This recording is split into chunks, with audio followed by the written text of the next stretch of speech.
looks for the clip, but he's not going to be able to get it. Jumps out instead, but goes down. Moving forward, trying to get a better position, using the smoke's advantage. Drives straight in. Out instead, but goes down. Now it's just Mortal alive. For Soul in a 1v1, but he cannot do it.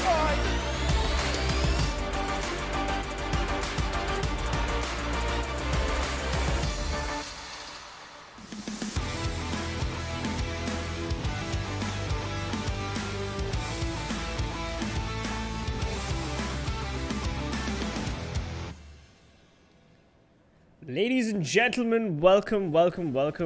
We're back to PMCO. This is day 6 of the Spring Split group stages, and I am PC Peasants Gaming, and I have my beautiful and lovely friend Crips here. Hello. Thank you so much for the warm adjectives you used to describe me. It's always an honor and I don't know, heartwarming whenever I hear that. Let's go. We've got day 6 coming up, and of course, Group B versus Group D. This is the last day for the group stages. We've got Team Insane, Umamba, Rip Squad, Team Tamil, Revenge Esports, Initiative, FULLPWR, Team Genocide, Fanatic, Team Furier, Team Insane, Aztecs, ESP, Team Hype, and of course Team -40, the chat favorite right here, Lifecraft Esports and Godlike. Yep, most of those teams have done well, and we can see already on the standings, you can see how well these teams are doing overall. But this is the overall standing, which means the teams that aren't playing today and are playing today, both will be on the screen. You did mention Team -40. I like to think that they had a good start to the tournament, but what happened to them later on? Did they just fall right off a cliff? Yes, Team -40 with 58 total points, I believe, and 32 kills. Has been performing okay, but this is the last match for last day for the group stages, so they definitely need to come back along with Team Intense, the pride of Kerala. And of course, Umamba, Furia, all these teams are in the positions in the standings 22 to 32. We've got Lifecraft Esports right at the bottom. So if they want to make it to the semi-finals, they're going to have to perform really well today. Definitely. A lot of teams are in danger, and since Team Intense and Team -40 have been receiving a lot of love in the chat, I'm hoping that for the sake of fan satisfaction, they manage to make it through, and all they need to do is get into the top 24 out of the 32 teams playing in this group stages. Only 24 will make it to the next semi-final stage, and that's exactly what you need to do. Just scrape through, even if it's at the bottom. And we've got Godlike and Team Insane, of course, going head-to-head in positions 17 and 18. Kills almost similar, but with Godlike dishing out the highest amount of damage with 7.8k points of damage, and a couple of more headshots right there. But hey, look at Team Insane's headshots. 10 headshots out of the 31 kills that they've got. Team Insane showing that they're mechanically gifted. They know how to tap, how to get those patse headshots, as Dynamo used to say. So yeah, let's see how these teams perform today. Yeah, but honestly, I would have expected a better performance from both these teams. Sure, they are not in imminent danger just yet, but they need to get a little better just so that they can prove their worth. Meanwhile, two unexpected teams, Aztecs and Team Tamilas, both of them are doing relatively well. Team Aztecs, on the other hand, have won multiple chicken dinners in a single day and surprised the hell out of everyone, and they're leading with 47 kills on the scoreboard. They also have a phenomenal amount of damage, 9,000. Wow, that's a lot. Over 9,000. Yeah, absolutely. Aztecs ESP gave us some amazing gameplay from them. 47 kills. They have, of course, one of the top teams of the groups B and D. But let's not forget about Fnatic, of course, with the whooping 47 kills and 119 points, coming in at 5th place. Fnatic, do you think they will be able to climb up the ladder in this last group stage match? I think they should be able to. They are one of the best teams in the country. And sure, they're not on the tippy top of the list. We have teams like Mayhem and Aztecs also, who are just either close or ahead of them. But I'm assuming that they should be able to climb up once again and show these teams who's the boss. Surprisingly, Aztecs did really, really well. I mean, they are a good team, but I didn't expect them to go head-to-head with Fnatic. I'm pretty sure that all the Aztecs fans will be really happy with their performance so far. Yes, yes. And speaking of Aztecs versus Team Tamil in a very decent position, 12th position right now with 30 kills and, of course, 97 points. Good for them. They don't really have to worry too much.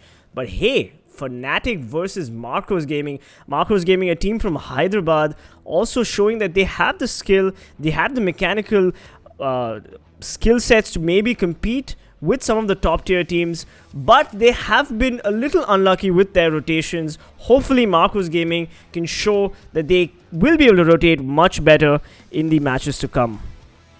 Yeah, but even the Fnatic have the higher kills over here. 10 more kills than Marcos Gaming. Somehow Marcos have higher damage than Fnatic, which goes to show that Fnatic are better at stealing kills away, keeping a tab on their enemies, and also better at rotating, like you pointed out. The fun thing is, a few months ago when Fnatic and Marcos Gaming, who used to be called 0 Degrees Gaming a few months ago, they competed at PUBG Mobile All-Stars. At that time, 0 Degrees were able to give Fnatic quite a good run for their money. But over here, Fnatic are showing that they are the clear winners. And even though Fnatic did win PUBG Mobile All-Stars, 0 Degrees was not far behind them.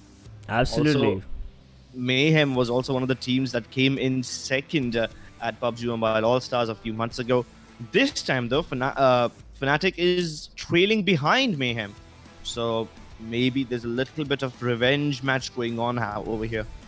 Absolutely, but Marcos Gaming coming in at 13th position might have to worry if the Group B and D teams actually perform really well and overtake them. But hey, right now in the 13th position, they don't have to worry too much about getting relegated out of the group stages.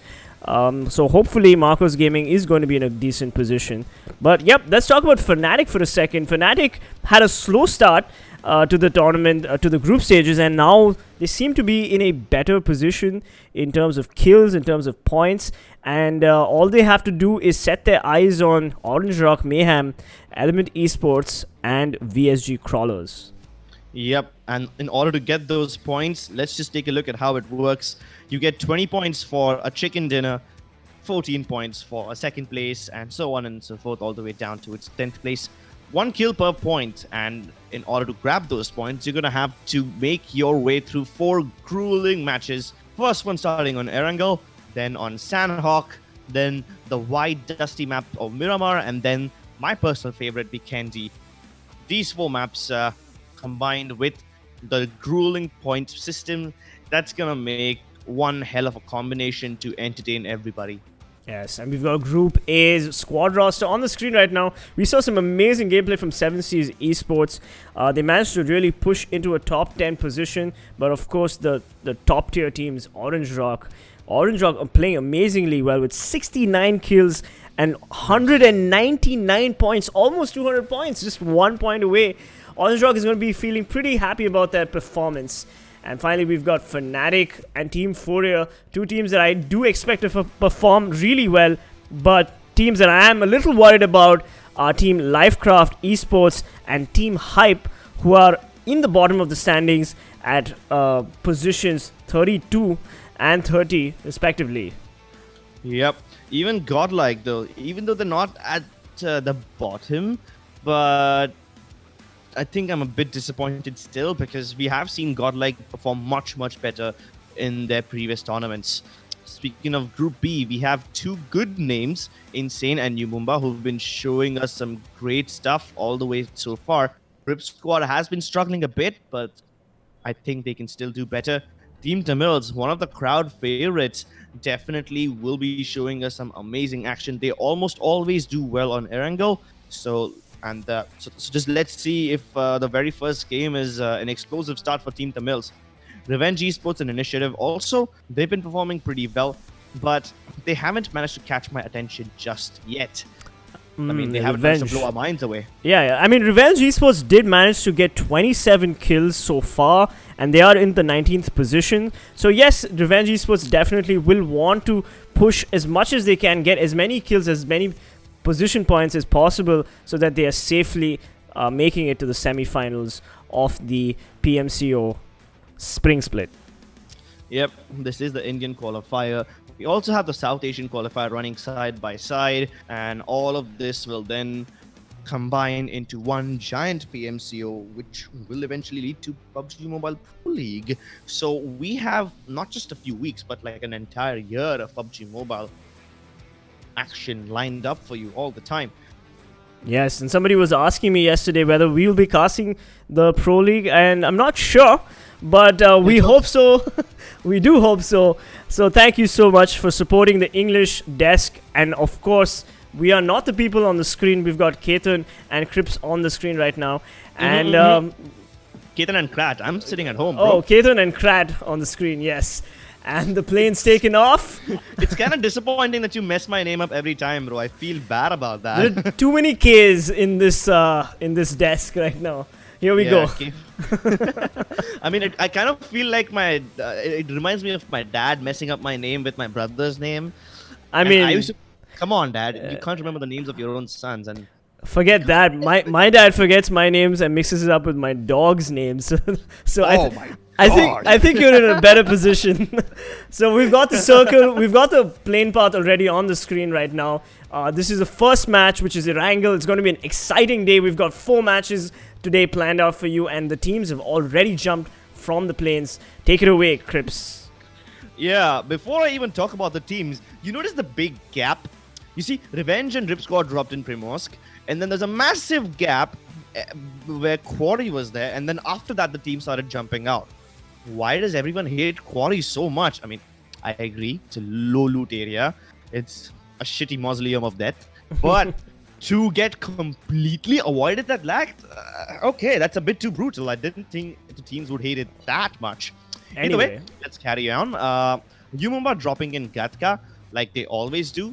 Although sometimes they've been punished for it. Let's hope so they will be safe today. The circle pops towards the east-hand side. So that's all nice. A lot of teams will have to rotate, especially teams Insane and Genocide who are dropping in South Georgepol. Insane taking control of the dockyard. We have 2 teams fighting for control of Severny. Team Hype and one more team underneath it. I can't see the name, but it doesn't really matter. Team Intense heading safely towards Stalber, and it's in the zone as well, so they're going to be happy. Team Lifecraft also safe in Yasna Polyana. -40 though. One of the teams that I've been excited to see are dropping in Rozhok, which is one of the hotspots. Team FULLPWR also close by in School. Aztecs also nearby. Godlike surprisingly unchallenged in Pochinki. Yes. Interesting. Well, you know, the last time Godlike did drop in Pochinki, they did not survive really well.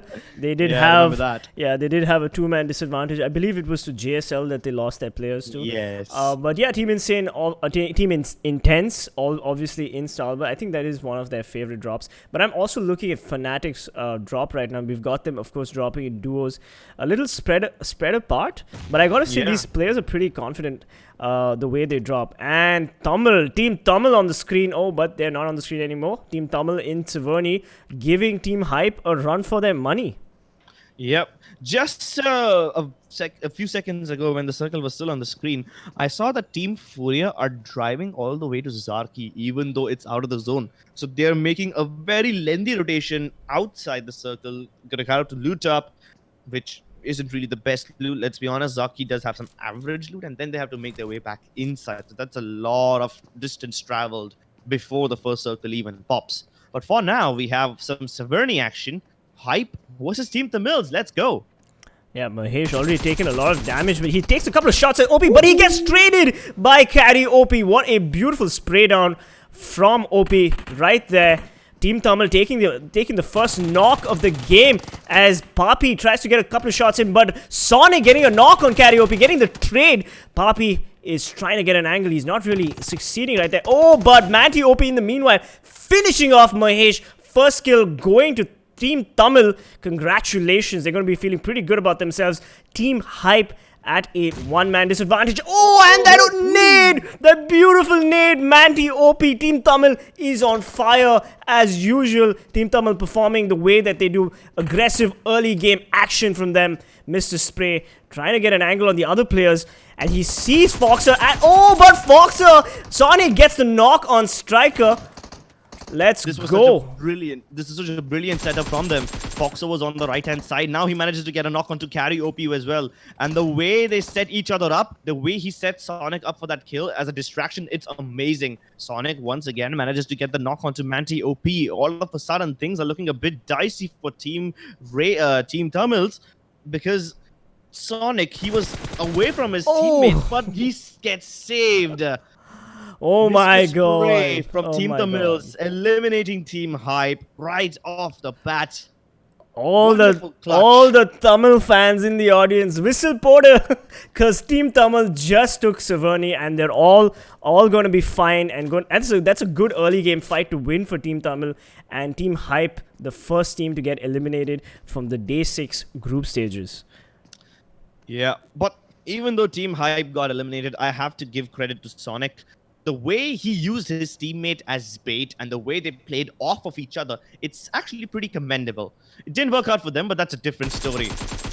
M40, the team who we have been looking forward to see, Ruthless gets a knock, and he has another man in his sights. He will finish off Aditya. First blood for Team -40 in Rozok. We have Fury, Crucifer still left in the action, but they're getting slowly and surely surrounded. Absolutely. Ruthless, showing that he is living up to his name. This is M40's versus Initiative in Rozok as Fury tries to third-person peek rival. He has an idea where he is, but he does not want to commit to the fight just yet. Bullets flying left, right, and center as M40 close in on Team Initiative, getting them all surrounded. Ruthless going for the push from the far right-hand side, as we can see on the screen. Ooh, he just spotted rival. He knows he's right there. Pops out of the door, tries to engage. Doesn't connect a lot of bullets, but that was a risky push indeed. Fury was in a lot of trouble. It's a risky thing to do, coming out of the doorway like that when you have only the knowledge of one of your enemy's position. Don't know where the rest of his teammates are. But Ruthless takes matters into his own hands, goes for the nade and finishes off Crucifer. It's Initiative knocked out right then and there. Nexus with another nade. That double nade from M40, I gotta say, M40 just showing off their nade skills early on, and we're finally seeing some early game action. And as all these teams need to perform really well, they know that the pressure is on them, that if they don't get these kills, if they don't get these placement positions in today's games, they will be knocked out of the group stages and they will not make it in the semi-finals. Yep, and we spoke about literally Team Tamils and -40 before the game even started. So it's almost like they heard us and they just showed us what they're made of. Showed the people that everyone who was doubting them can shut their mouths. The haters can shut up and nobody can doubt them. Is Scout lagging a bit or is it just me?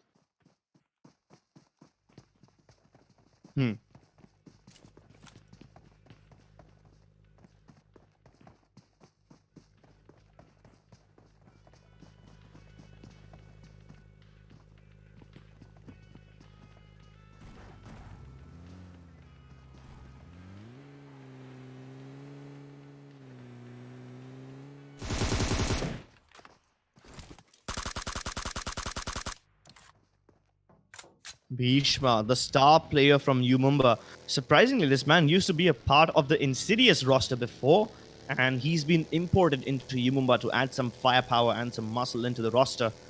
And I gotta say, he's been doing well. He is the man who created so many problems for all those enemy teams yesterday and the day before. Not yesterday, like 2 days ago, and one more day before that in Vikendi. Surprisingly, Mumbai, even though they get punished early on in Erangel, they do incredibly well in Vikendi. And all of that well, not all of it, most of it is thanks to Bhishma and his performance. And now as they make their way across the plains of Pochinki, they start getting shot at. Kiki takes a bunch of damage, but they're not committing to the fight just yet. Kiki has to stop, and he will heal himself, but now he's trapped. How do his teammates save him? Alright, I'd like to direct the attention of the viewers to the top right hand corner of the screen, as we do see the map, Team Furier and Team Genocide way outside the circle. They need to rotate. Team Insane also needs to worry about the rotate, as well as Team Intense having rotated comfortably from Stalber all the way to the northern parts of the circle. And back to Revenge Esports on the screen right here. Great, Trilok, Sonic, Akshay, all great players.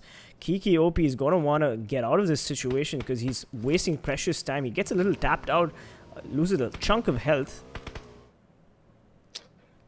Nice. An AWP in the hands of Fnatic Ash? Yeah, that's going to be a bit too devastating. Scout has clear line of sight on Godlike, and the Titans want to engage in battle right now. He manages to connect some shots, but no damage done just yet. No bodies hitting the floor. Now, keep in mind, Team Godlike is one of those teams who like to take early game fights in the middle of nowhere. It's not like they go for city fights. They have been setting up compounds made out of cars like these quite often.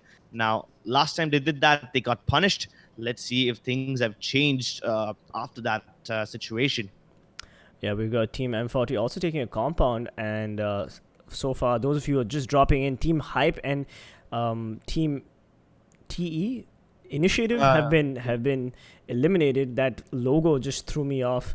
And we've got Godlike and Fnatic trading a couple of shots towards the center of the circle. All these teams have understood that the meta of the game so far in the group stages is taking center circle, taking a central position so that you don't die to the rotation phase. So all the good teams, Aztec, Lifecraft, even FULLPWR entering the fray, just trying to enter that central circle position so that they don't have to worry about rotations when the circle, who is clearly the MVP of the group stages, decides to screw the teams.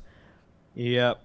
Insane is walking right past M40 and heading towards the center of the circle as well. We have Fnatic, who were engaging with Godlike just a few moments ago. Lifecraft in that massive warehouse. So, yeah, a lot of these teams are going to be fighting in and around the playing fields close to Shelter and Prison.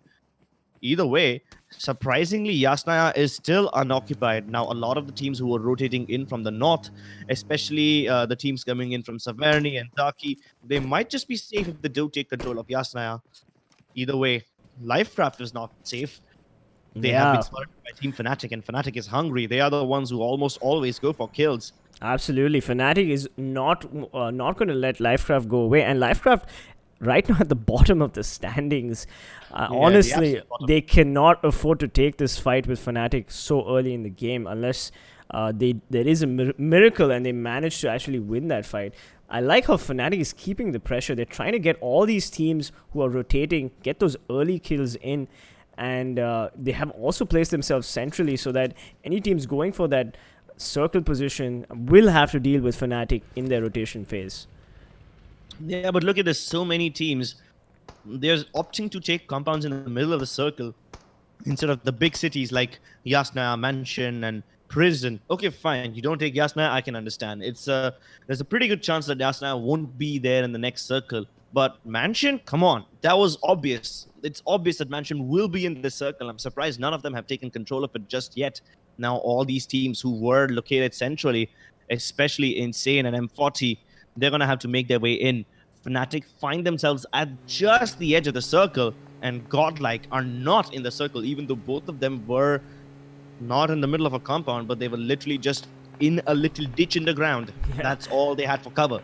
You know, I think you have a direct line to the Fnatic comms as they drive through Mansion.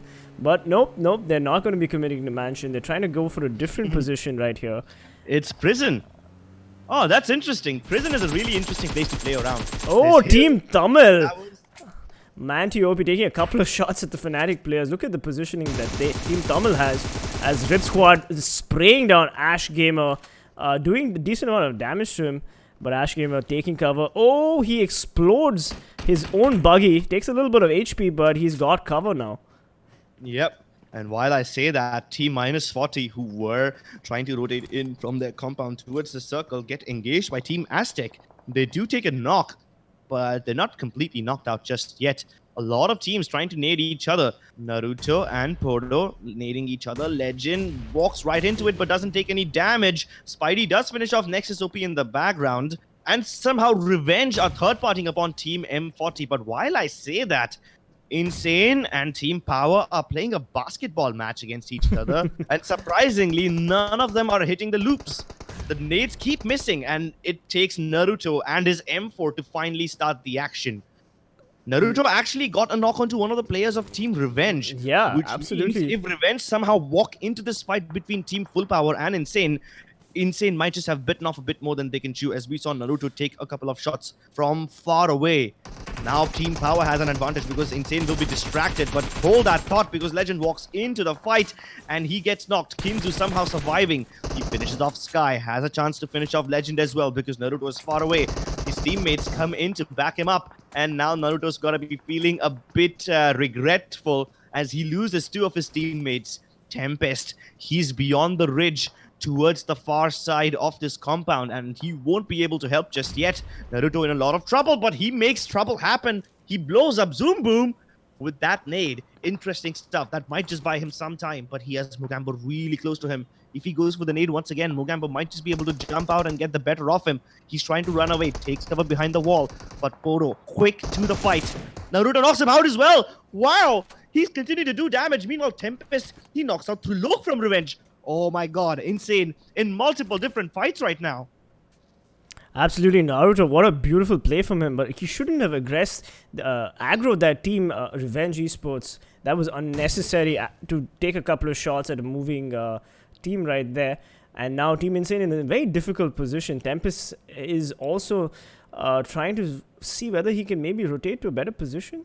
Nope, Tempest is just like, enough is enough. I think we need to get out of here. As Naruto also goes for his vehicle.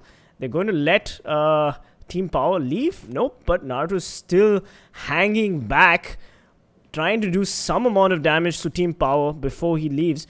Kinzu, unfortunately, without heals, gets knocked. This is not looking good for Team Power. Naruto can still do a lot of damage. He's probably looking for those exit kills on Team FULLPWR. Yep. Naruto taking the bait as the sacrificial lamb. He's going to stay back, and even though he's going to die, he's going to steal a couple of points for his team by finishing off the remaining members of Team FULLPWR. Meanwhile, Team Intense gets knocked out. That's interesting. Who knocked them out? I didn't take a look at it. Unfortunately, I think we it was missed that. Fnatic.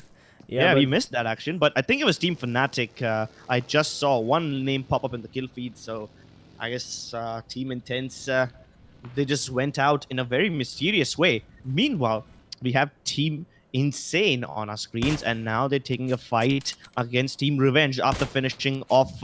wait, what? Did Tempest just connect a no-scope shot to Trilok? Oh my Beautiful. god, that's beautiful. Yes, beautiful is an understatement.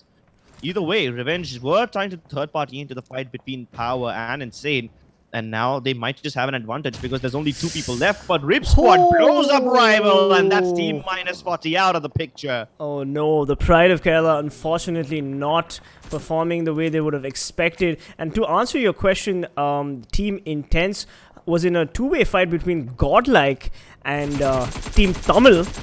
Where, oh no, that's a bad situation, right? Yeah, that was a bad situation. But Insane Naruto just managing to escape by the skin of his teeth. But Akshay still has the angle on Naruto. Naruto's feeling pretty bad. Oh my god, Akshay gets the knock on Naruto. Takes a little bit of damage. As Furia is not too far away. Team Insane in a beautiful and unnecessary sandwich between these two teams. Oh yeah, they just walked right into that trap. And they're going to be feeling so bad now. Revenge have actually a pretty good position. They have the circle upon them. They have a massive ridge for cover, which means they don't just have a natural bounty of places where they can rotate off to. They can just keep hiding, and nobody, not a single team, will be able to take shots upon them. Meanwhile, Team Furia, they do recognize there's an opportunity to steal 2 kills from Team Insane. They also need to worry about the other teams at the end of the circle. Speaking of the circle, it is up on the top right-hand corner. We have Team LifeCraft located centrally. They're still in that little warehouse. I mean, not a little warehouse, it's a big one. But Revenge knocks out Naruto once again, just as he was revived. And that's a nasty headshot through the smoke. So that's like level 100 prediction. Absolutely. Team Insane is just getting barraged upon by all these other teams. Revenge Esports going for the push, I guess, as Tempest are in the smoke. Oh, but he just walks past Tempest as Tempest sprays down Sonic. Amazing, but he gets finally he gets traded by Trilok. Team Insane out of the game so early, unfortunately for them. We've got so many teams knocked out. And we also had Team Furia doing some serious damage onto Team Tamil. But Team Tamil is pretty much in the safe zone as Furia has to worry about Revenge Esports. He spotted out Trilok. He gets to spray down Raj FTW for the win. Might want to go for that finish. But now it's Furia versus Revenge Esports. Meanwhile, Tamil gets a knock on Furia. It's not a good sign for Furia as they're getting shot from 2 sides. Revenge Esports and Team Tamil. Raid, look at him go. He is spraying down as much as he can, getting those tap shots in on Furia. Revenge Esports, are they going for the YOLO push? Oh my god, Team Furia needs to figure out what they're doing here. They are going for the revive on Trilok. And Dangi needs to get into the SUV as quickly as possible and get out of there as Furia needs to rotate into the circle and disengage. Yeah, but this is bad. Both of these teams are out of the circle and they don't have the time to revive each other. Trilok finally falls to the play zone, but while they are rotating, Raid with the AK-47 knocks out Jasopi. Oh, this is problematic. While they're going in, even Tamil gets the knock onto Dangi. No, not just knock, it's a complete finish off. Oh. Team Furia, they are completely eliminated as Revenge and Tamil join forces to blow them open. And now Fnatic steps into the fray. They have a shack for cover. This is amazing. Even Oasis split far away. So Fnatic have a lot of map control as well. Absolutely. Fnatic in a decent position, just laying down the lead on TeamGenocide. Look at that beautiful knock and finish by Ronak and Ash. Rip Squad, meanwhile, nading each other because why not? As Squad Buster gets a knock on Aztec. Always putting the pressure on TeamGenocide. Wait, did Clowny from LifeCraft just blow himself up? Oh yes, my he god, did. You cannot afford to keep making mistakes like these. The nade mistakes are so frequent in this tournament, it's not even funny anymore. But while that's happening, his teammate Willen does manage to get the knock onto one of the godlike players, and that's incredible. Raven raiding the compound of Team Godlike, and they've managed to get plenty of kills already. Will they be able to finish off Godlike? They are down to the last 2 players, and Team Tamilas, they have 3 players in their armory. Oh! Like Smokey with that brilliant nade, he knocks out Striker. This is amazing. He gets a double nade right there, which we unfortunately did not witness on the screen. But look at Fnatic putting pressure on 2 teams, UMAMBA and TeamGenocide. And finally, Raven, oh my god, Team Tamil knocks out Godlike. And we need to get an angle on Team Tamil and see what they're doing here. They're not too far away from the circle. The circle has just rotated all the way to the far east, and all these teams are going to have to push in. UMAMBA needs to get up and get out of here as Oasis still puts the pressure on UMAMBA. Yeah, definitely. In fact, all the teams need to get up and rotate. Oasis might just be the only person. No, wait, he is the only person who has a position in the circle. So that's good for Fnatic. Even though Scout is knocked out now, it's going to be pretty easy to revive him. No problem. And as long as Oasis stays alive, he should be able to secure a passage for his team into the play zone. Yes. LifeCraft, though, now they're the ones who are in real trouble because they have to fight Fnatic on the way into the circle. Meanwhile, Fnatic is engaged in a battle with UMAMBA. So it's going to be a 3-way if LifeCraft even begin to step out of that little compound. Ronak making a ballsy push, and that's get punished. Goldblade knocks out Ronak as he was trying to make that rotation in the car, and Goldblade tries to go finish him off, but Ash with the micro Uzi, he's going to protect his teammates, and Fnatic continue to stay alive in this fight. Goldblade will be finished off. Even Bhishma gets knocked by Oasis. This is amazing. Destro does manage to get a trade onto Ash, but he is rotating around the smoke, hoping to get one more angle. Oasis away from his teammates, trying to protect them to the best of his abilities, but he might not just succeed because Oasis takes a lot of damage as the car blows up. Now he has no way inside. Destro, meanwhile, finishing off his fallen teammates. and it's down to a 1v1. The nade connects, both of them on really low HP. Oace versus Destro for the survival of both these teams. He can revive Ronak, but it's just a bit too risky at this point. Amazing. I don't think Destro will be revived. I don't His think so teammates are far either. away. Did you see the way Fnatic has been No! playing? Oh my god! Oh my god! Fnatic eliminated by a cheeky critic from Team Genocide. He spotted them. He noticed that Fnatic was in a difficult situation, and he just got those amazing lucky kills on them. And here we go. We got Lifecraft Esports Clowny, the team that really needs the points. They're still in the game. They all they have to do is survive to a position, a podium position, and they will start jumping up the standings. Meanwhile, we've got Kiki and Destro. UMEXRXN putting up quite a fight against Fnatic. Impressive display of skill and survivability. Definitely. Aztecs, the team who has been performing really well so far, once again have a lot of kills, leading with 6 points so far, and they have all 4 of their men alive, so that's interesting. Lifecraft too have a lot of people alive, which is incredible because they desperately need the points and they desperately need to win this game in order to survive in the tournament. As the play zone continues to push all these people in, most of them are in the play zone, so the next circle is gonna pretty much determine who wins, and Lifecraft have the circle right upon them. This is exactly what they needed. They don't need to move. The other teams need to move towards them, and Lifecraft have a golden opportunity. They cannot afford to mess this up. They will not get another chance like this again. Meanwhile, if you look at the scores, Team Tamil, although they got eliminated last, they have 18 points, which is beautiful for them. That is a good jump for Team Tamil, and Team Tamil definitely are going to be pretty happy about themselves. Alright, we've got Lifecraft Villain just chilling. Surprisingly quite in the open. It's a bit risky, but it's fine. Yeah. Meanwhile, I'm concerned a bit about Team Aztecs. Their cars have already blown up and they have no cover. So they're going to have to use that little airdrop as cover, and RB Not OP is going for it. He smoked it off and he just got all those goodies. Now that's incredible. He has a little bit of cover as well. He has armor. That's a bit nice to pick up in the last few circles, and he's got the M249. Up at close range, this weapon can be devastating, but they don't have cover. They're going to have to use the smokes. Critic somehow still alive. I'm actually surprised how he's surviving all by himself. He managed to get the kills onto Fnatic as well. So good for him. As long as he can just keep a low profile, he's going to survive. Good for him and good for the entire server. I mean, he did the entire server a favor by taking Fnatic out at the 7th position. What a cheeky kill he got on Fnatic, but Team Genocide, of course, are going to want to get those position points and not get into this big boy fight between Team Aztec and Lifecraft. Oh my god, Big Chill getting a lot of damage on Satan from Team Aztec, and he's trying to get the finish on him, but he does not manage it. Oh! He does! The play zone decides to help Big Chill as it knocks Satan, and Satan is surely out of the game as he dies to the play zone. Destro finally decides to engage. Now, UMEXRXN were a bit sneaky up until this point, but as soon as they decide to keep firing, they will lose one of their players. Big Chill gets taken out by Aztec in the meanwhile. That M249 is devastating, like I said. UMEXRXN down to their last play. I don't think revives are possible at this point, but Kiki's gonna try his best. But Critic up on top is still gonna knock them out. How many more kills is he gonna get? He knocked out Fnatic, and now he knocked out UMEXRXN as well.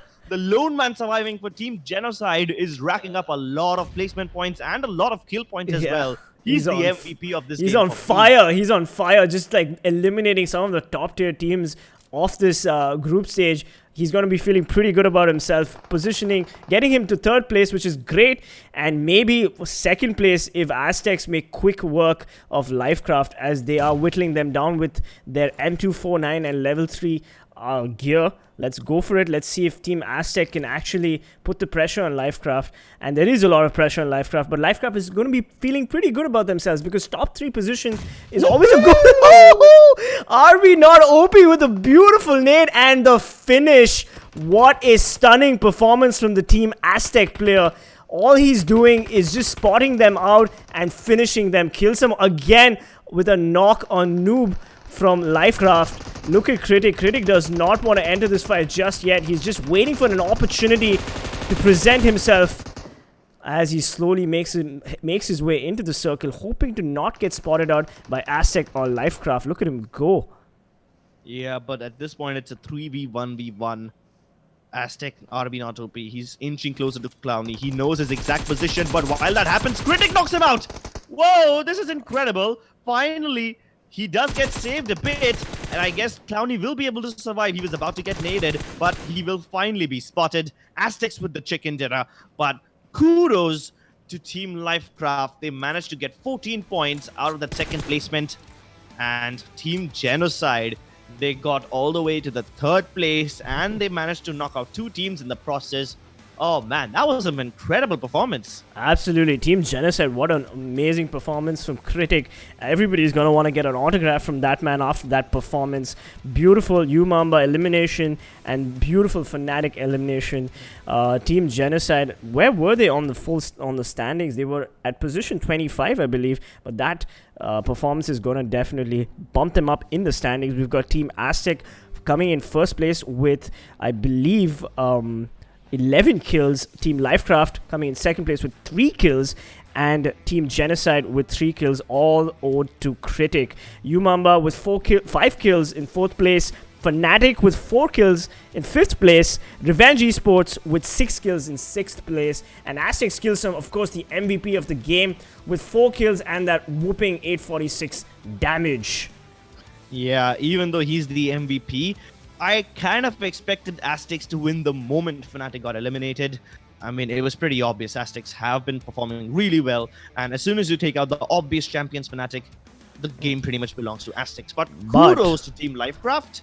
They managed to do pretty well in this one. But Tamil, I gotta say, Team Tamil with the 13 kills. Team Tamil was just firing at everybody they could. They eliminated Godlike. They gave Team Furia a run for their money. Team Tamil was on fire. I mean, sure, they didn't make it to the last circle, but 7th position with 18 points. They're going to be feeling pretty good about themselves.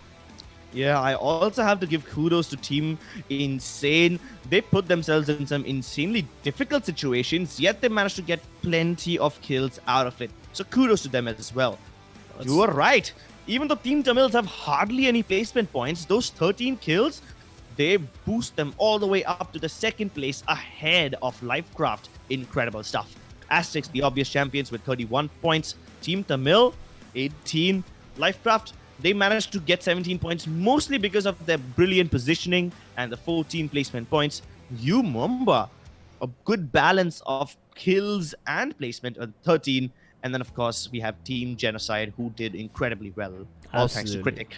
Critic not only finishing Fnatic off, but also finishing Umamba. I mean, Fnatic, of course, had a very interesting play where they were playing in 2s, but unfortunately, they just got overwhelmed by so many different angles, and it was a difficult fight. And I'm not sure why Ronak went for that push to pick up Scout. It was probably an unnecessary push. They almost clinched that save, but it just didn't work out in the end. I mean, that push was necessary at some point, but I think he could have timed it better. Maybe gone for that push when he was not literally in the middle of a fight. I mean, I get why he did that. It was necessary. He needed to save his teammate and he needed to get in the circle. But probably could it have been done better? Maybe in some different circumstances, he might just been my tongue is failing me. He might just have been able to do it better. Okay, but listen, man. Listen. Team Tamil, seriously, like the standout performance from them, absolutely, like 13 kills is something that, I mean, we do see a lot of teams get kills like that, but I've never seen Team Tamil perform this well. So it's looking good for them as they are in the overall. Let's look at the overall standings actually. Oh wait, now let's look at the top 5 players.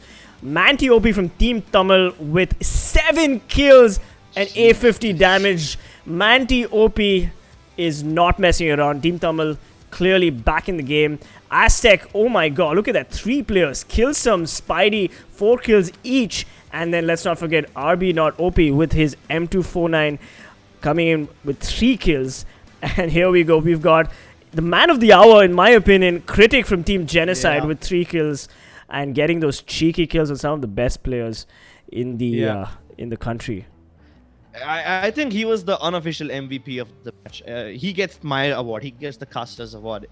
I mean, Yeah. whether you win or not, he was definitely entertaining, and that's what PUBG Mobile is all about. I was Absolutely. super happy to play that way. But yeah, let's get to the serious talk right now. Team Hype, Team Initiative. Early knocks. They desperately needed points as well. Yeah. And we pointed out that Lifecraft and Hype are in danger. Now, Lifecraft managed to somehow keep themselves afloat. But Hype, they are sinking down time and time again. And that's a bit of a problem because is this the last time they're going to be playing or no? Well, yeah. Well, this is the last day this of the is group the stage, last so day yeah. of the group stages. So, like, Lifecraft obviously wants. Okay, we've got the overall standing. So let's answer those questions. We've got Erangel, of course, first place. Mayhem, second place. Element Esports, third place. But Fnatic has gone down by one spot. 2 Aztecs ESP, 136 points. Fnatic's not going to be feeling pretty good about that last game. Team Tamil pushing up at 7th position with 115 points. Then we've got 7 Seas, Esports, Megastars, and CELTZ. All these guys going down as Godlike moving up in the ranks, as well as Revenge Esports. Revenge Esports does have one chicken dinner under their belts, but Godlike, there we go, with the 35 kills, just 1 point ahead of Revenge Esports. Godlike is going to want to keep up the pressure so that they can cross Marcos Gaming and eventually Icky Mafia and Team CELTZ. Yep, a top 10 finish is definitely fitting for Team Godlike. Meanwhile, Revenge Esports are also stepping up. We did see them make some good decisions. Unfortunately, they got caught in the middle of the circle and a massive firefight, and that's why they went out early in this game. Otherwise, they were doing a pretty good job of keeping Insane and the other UMEXRXN at bay. UMEXRXN also, they moved up in the world. They moved up a spot at 20th place now, all thanks to their second place. Wait, did they finish second, right? Or third? I don't remember how many placements point they got, but yeah, they did pretty well. They were in the top 5, so that's all that matters. And they're out of danger. I mean, there's plenty of teams underneath them. In fact, it's Team FULLPWR at this point who is in the danger of getting relegated. So yeah, that's a bit of a concern. Well, Minus Spot Team did move up in the world at spot 25, but not out of danger just yet. I mean, Team FULLPWR was unfortunately in a bad situation where they were getting peppered by not only Revenge Esports, but also Team Tamil, so I feel bad for them, and they were just caught out in the open. And then UMEXRXN, of course, pushed them as well and finished them off. Lifecraft finally catching up, going up in life, and hopefully will show us what they're really made of. An amazing performance, good placement, good zone prediction for Lifecraft. Hopefully the comeback is real, but Team FULLPWR definitely needs to worry about maintaining that top 24 positions, because ladies and gentlemen, if you're not in the top 24 standings, you do get eliminated from the group stages and you do not move into the semi-finals. Yep, and there is no other chance. This is the last day of the group stages, which means after this, there's directly the semi-finals. Only 3 games remain to secure yourself a good spot in the championship. It's now or never, and you need to put the pedal to the metal.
Ladies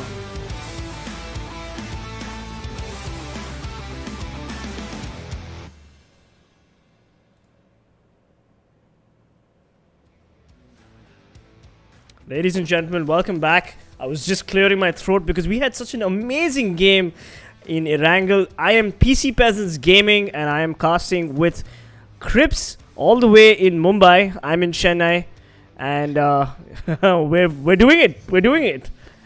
Yep. And the two gentlemen on your screen are Ketan and Krat. They are sitting in Delhi. They're doing the Hindi desk while we are sitting in the comfort of our own houses or studios or whatever it is that we prefer to call them. Either way, Studios. game number 1 has been amazing. And if you can hear me clap right now, yeah, that is true. I am clapping while I'm saying that. It's just like a hype thing. I'm so excited for Sanhok because if Vikendi was, if Erangel was full of so much action, so many third parties, and so many team fights, I'm assuming that Sanhok is gonna be an absolute treat to watch. Absolutely. Like, we saw some amazing gameplay from TeamGenocide, Team, I believe, Aztecs, Team... Oh my God, Lifecraft. So we got some good gameplay in the last game, and hopefully the teams that are at the bottom of the standings, they're able to keep the pressure up and like move up in the standings, because if you're not in the top 24 standings of the overall points, you will be relegated from the group stages. Yep. While we're talking about the standings, let's also look at the people who stand at the tippy top of the kill board. We have Gabbar, who has overtaken everybody. Wow! I would not have expected that. He's ahead of Daljit at this point. While we have Shadow also leading with 26 kills. Mavi from Orange Rock, the second member of Orange Rock, is with 22 points. And then we have Cloak from Team Mayhem. 2 members from Mayhem, 2 members from Orange Rock, and all of them behind Gabbar from Element. Honestly, I'm going to say I wouldn't have expected this. I mean, Team Element's Gabbar has been consistently playing well. Daljit, of course, he is Daljit of Orange Rock. Not surprised. But Mayhem, Shadow and Cloak had a couple of early amazing games. But yesterday, Mayhem did not perform the way they generally do. So hopefully, they will perform the way they generally do in the semi-finals, because Mayhem has been on fire of late. Yeah, not just off late, they've been on fire all throughout, and they cooled down a bit yesterday, but I think it was fair because then it gives the other teams also it gives the other teams a little bit of chance to get back into the game. But I think the only team that I really want to see get back is Team Hype, because they are hype.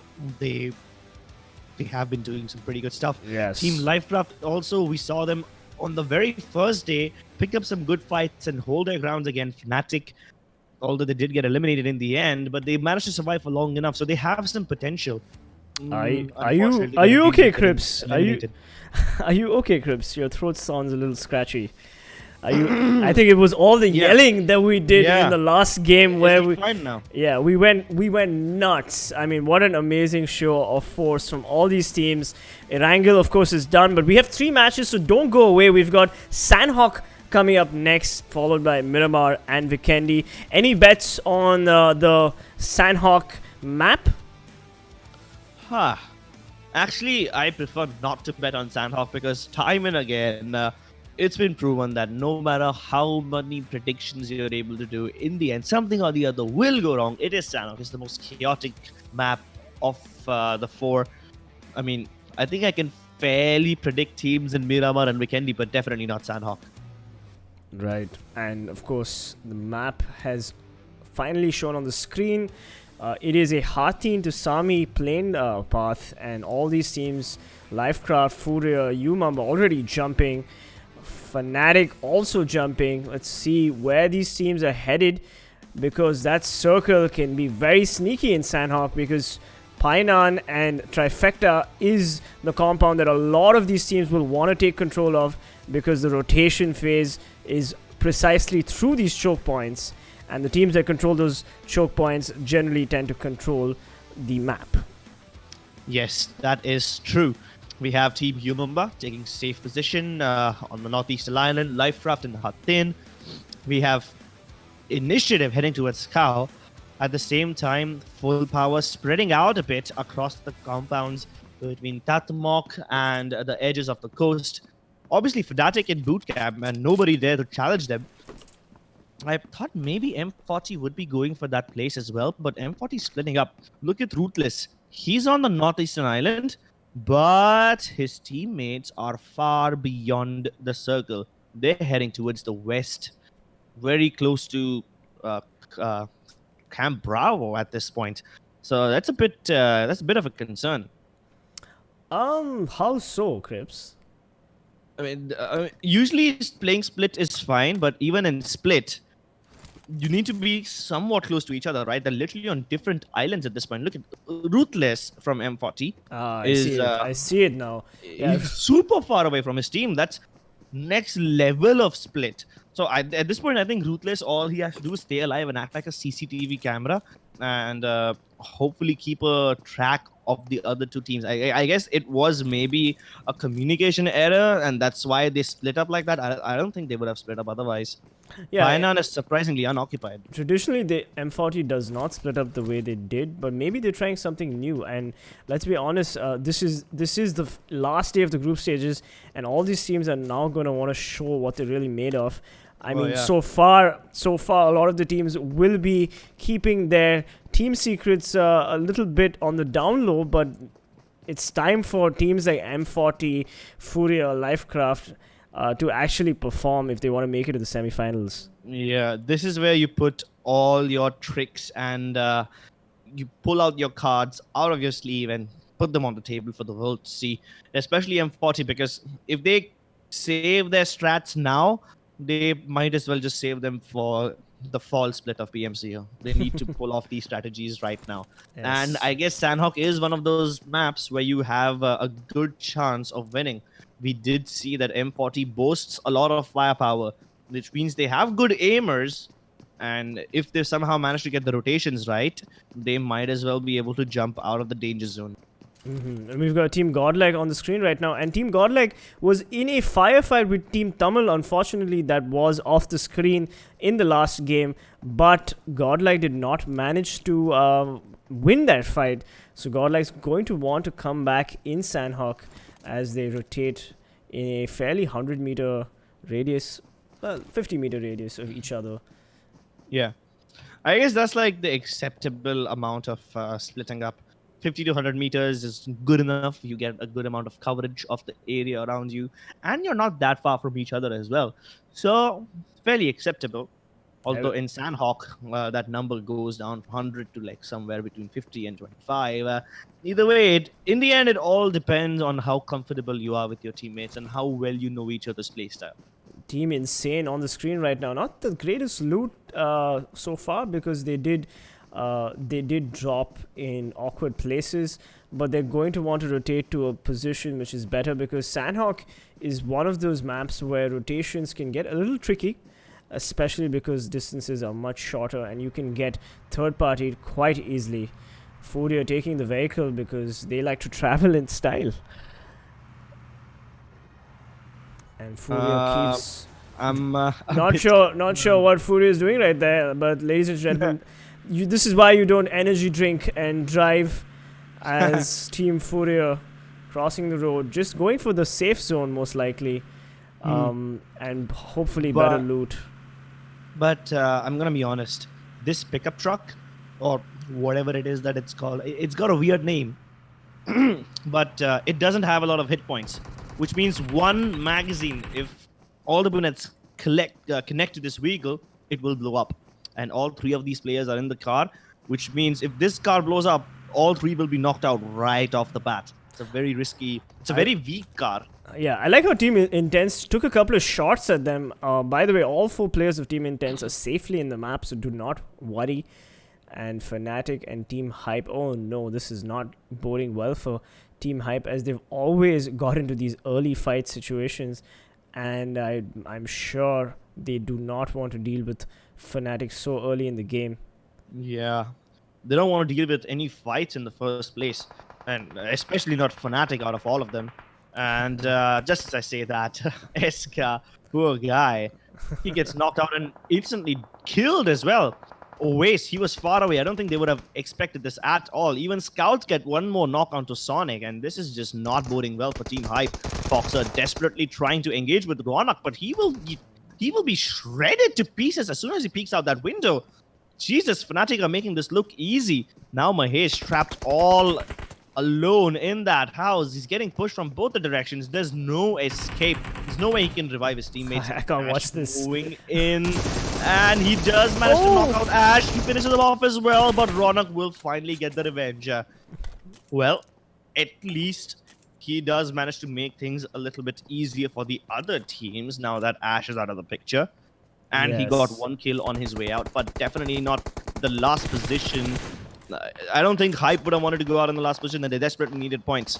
While I say that, Team Tamil engaging with Team Aztec. Yeah, Team They're inside Tamil. the house. Team Tamil doing a lot of damage to Team Aztec, and Aztec is also a pretty gifted team. So let's see how Tamil actually faces off against Aztec. We saw a lot of damage from Team Tamil last game. They got 13 kills and they were on fire. Let's see if they can keep up the momentum and the pressure on Aztec as Team Aztec licks their wounds. And unfortunately, they don't have the higher ground, and having the higher ground in Sanhok can really make a difference. Definitely, but they do have the cover, so I guess it's not all that bad. Manti, though, he wants to flank around from the other side. Now, this could be tricky. If Manti does everything right, he can single-handedly lay waste to Team Aztec, because I don't think they will expect this. They spotted Team Tamils on the other side of that hill. They wouldn't expect one of their players to rotate all the way around behind them so quickly. I like the spread that Team Tamil has. They're very confident, but Manti OP, if he's going to get knocked by Satan or any of the Aztec members, he's going to be very difficult to get to and to revive. Yeah, that's the drawbacks of taking a split approach. You have a higher amount of cover. You can shoot the enemy team from multiple different angles, but the trade-off is if you do get knocked, it's difficult to get to you. Well, I guess if Team Tamils are comfortable with it, then who are we to criticize them? Exactly. They did do really well in the last game, and last time the split approach worked out for them. I guess they can make it work on this map as well. But speaking of Fnatic, I did not expect Ash to go down. Oh, but Satan gets a couple of shots on Cariope. Cariope is going to want to heal up. His level 1 vest is probably not enough for this particular fight. Team Tamil, look at Mantiope going for the rotation. He's going to wait for maybe Killsome at the broken walls to show himself, and he's definitely going to try to get that knock if he can, as Killsome is not in the greatest position for Team Tamil. Team Tamil can actually get a knock, and he spotted each other. Oh, but never mind. Killsome proving me wrong as he gets a knock on Mantiope, and this is terrible for Team Tamil. Terrible indeed, as they will not be able to revive Mantiope. Team Tamil needs to now worry about how they can secure Mantiope, and Killsome and Satan are now pushing themselves towards the downed Team Tamil player. Killsome going for the push right here. He knows there are enemy players on that hill. Oh, he takes a couple of sprays. He does want to delay them as much as they can. And off screen we have Team Insane and Godlike, of course, spraying each other, but this is the better fight. Killsome. I guess the best that Team Tamils can do at this point is use their fallen teammate as bait and hopefully knock one of the players of Aztecs down, and that's gonna level things up a bit. We did see that just before the screen changed, one of the Team Tamils player, he's rotating around already. Oh my god. Raid from Revenge. Did he just knock out 2 of the Umuma players? Yes, he did. Revenge, they are completely on the verge of eliminating Umuma. They've knocked out 3 of their players. Jesus, this is bad. Bhishma, the last player remaining, he's trying to fight back. Oh my god. Also, unfortunately, Cariope ran into Team Furia while going for the long rotation and paid the heavy price as Revenge Esports players finish him off. Unfortunately, now this is not looking good for Team Tamil as they're 2 players down, and those are some heavy losses to take right now in this circle. On the screen, other than the fights we are already witnessing and not witnessing, we have yet one more. It's Rip Squad versus -40. Now, -40 really need those points. And they would much rather face off against Team Rip Squad than with someone like Fnatic or someone like Mayhem. So I guess it would be nice. But are they ready for this? We did see that Team Tamilas, they completely disengaged in that fight. And now they're moving away. They're moving towards the southern part of the island beyond a cave. Team Furia, though, I think they are engaging with Team Insane. That's interesting. Yeah, absolutely. And let's look at the teams that are outside the circle. We've got Lifecraft, also Initiative, and that's about it. Those two teams outside the circle. I'm sure Team Tamilas going for the southernmost part of the island, the main island, so that they can maybe set up shop there. Furia getting the lucky kill on Manti OP as he rotated to save his teammate. Carry OP, I'm sorry, I stand corrected. And we've got Furia now pushing Team Insane. Legend dangerously low. Furia going for those early fights, putting up the pressure. He climbs the rock. Dangi OP trying to get an angle. Tempest throws the nade, but that nade is not going to do anything. As Dangi OP has the angle on Team Insane. Nades are flying from Furia. This is definitely not good for Legend as he's dangerously low. Tempest, just one tree to save him. And Godlike also not too far away. Oh, that nade almost gets him. But Tempest gets a chunk. And Legend trying to throw nades, just helping his teammates while but he tries to push in, but Tempest gets knocked out by... Oh my god. Dangi OP also getting the knock on Tempest, and both the Team Insane players have been eliminated, and the entire team as well. Look at all the loot that Furia has now. Yeah, and while all of this was going on, one of the players of Team Genocide managed to completely eliminate Scout from Fnatic out of this game. So now Fnatic are down to the last two players. Yeah, this is not looking good. Absolutely. So early in the game, Fnatic losing two players, they're not going to be happy about this, and they definitely want to play position instead of taking fights. Godlike, having lost only one teammate, are still pretty much in the fight, and they are trying to see if they can get some rotation kills. If not, and they will slowly move into the circle, into a better position. Surprisingly, Lifecraft, even though they're in the blue zone, they might just end up having the best positions in the game. Look at that end of the circle near ruins. Not a single team in the vicinity. So Lifecraft is actually in a pretty good spot. Team Initiative gatekeeping Rip Squad. Oh, this is going to be interesting. I don't think Rip Squad have any idea that they're close by. Now the bullets start flying in, and before that happens, they've already knocked out two players. It's down to Karan and Guru Karan. Both these two Karans need to somehow keep the hopes of Team Rip Squad alive. I don't think that they will be able to make their way in, as Initiative don't mind staying outside the blue in order to grab some points. Now they are downhill as well. How do they get out of this tough situation? Yes. The longer this fight drags on, it's going to get more and more difficult, and they don't have a lot of medicines, let's be honest. They need to survive, and they need to get to the zone. Meanwhile, Team Initiative don't care. They are already disengaging. They're moving into the zone, and they're just leaving Rip to stay out there in the open and die. We've got Gurkaran and Karan still holding their position, going for the heal off in the blue zone. Team Initiative obviously rightly so disengaging because they can always gatekeep a few meters ahead at the edge of the safe zone. This is not a good situation for Rip Squad, and let's also talk about Fnatic for a second. What happened there? Like, they lost Ash, they lost another player. This is not going so well for Fnatic. Of course, they don't really have to worry about getting eliminated. I mean, but Fnatic has a lot to show for. And never mind, Team Genocide spotting a Revenge, getting out Raid. Noob getting the kill on Raid. Oh my god, Team Genocide on fire as Ashkim knocks Trilok and Noob thirsts Trilok. These players, Team Genocide, are not messing around. Revenge Esports, two players remaining as Sonic gets the trade and gets another knock on Critic. What a double knock from that player right there. Sonic heals up as Noob needs to get an angle on Sonic. He wildly sprays suppressive fire, but Sonic is now going to want to push forward. He does a little bit of damage. He's out in the open. Unfortunately, Sonic gets another knock on Ash Gamer. Beautiful gameplay by Revenge Esports. Sonic, the Team Genocide. Oh my god, 3 players knocked. Noob remaining. Sonic needs to just go for the push. Akshay going for the thirst on XDD. Sonic and Akshay on fire. They just turned the tides on Revenge Esports. That two-man disadvantage. Critic, of course, knocked out far away. Sonic trying to get a push. Wow. Spraying down. He's trying to get an angle, but Crucifer in the background gets a knock on Furia. Sonic almost whittling down Noob. Almost, but oh my god. Revenge. No. Oh my, this is crazy. This is such a beautiful spray down. What? Revenge Esports coming back from that two-man disadvantage.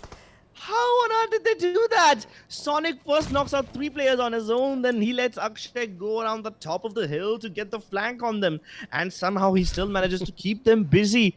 They pulled off a 2 versus 4 clutch. Jesus, that is commendable. Meanwhile, Team Initiative pushed into the circle after having given a lot of damage to Rip Squad and now having to deal with Furia, who is their gatekeepers. Team Initiative is now going to be in a sandwich situation between Rip Squad and Furia. And Furia, oh, no, never mind. Rip Squad's good Karan just dropped to the play zone, and it's up to Karan to make it in. That blue zone is definitely going to hurt as Crucifer, Aditya, Fury, Team Initiative try to rotate into the blue, into the safe zone. Furia, look at that gatekeeping they've got right there. Yeah, but keep in mind that this is the 3rd circle. Next one will be 4th, and at that point, the circle really starts to hurt. You can't afford to stay outside the circle for long after this point, especially not when you have such less meds. Muiz has only 1 first aid kit. Yeah, he's got plenty of bandages, but really, what good are bandages in the circle like this?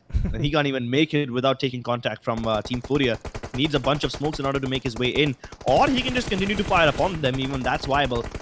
But I'm predicting that both these teams will not be able to make it to the final circles if they stay outside the zone and keep fighting each other like this. There is no winner here. This is a lose-lose situation. Meanwhile, Karan from Risk Squad is like, nope, as he rotates way around this fight between Initiative and Furia. Yes, the circle is going to be quite damaging, and we've got only Fnatic, Aztec, and Team Intense in the safe zone. Oh, but never mind. Furia just hope he gets the knock on Crucifer, but Fury manages to also get the trade on Auti Boy. Furia, Dangi OP, dangerously low, and Fury finally getting the knock on Dangi OP.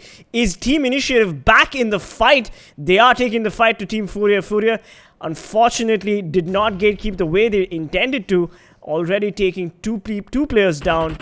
And oh my god, OP, Moose OP getting the spray down and the thirst on Dangi.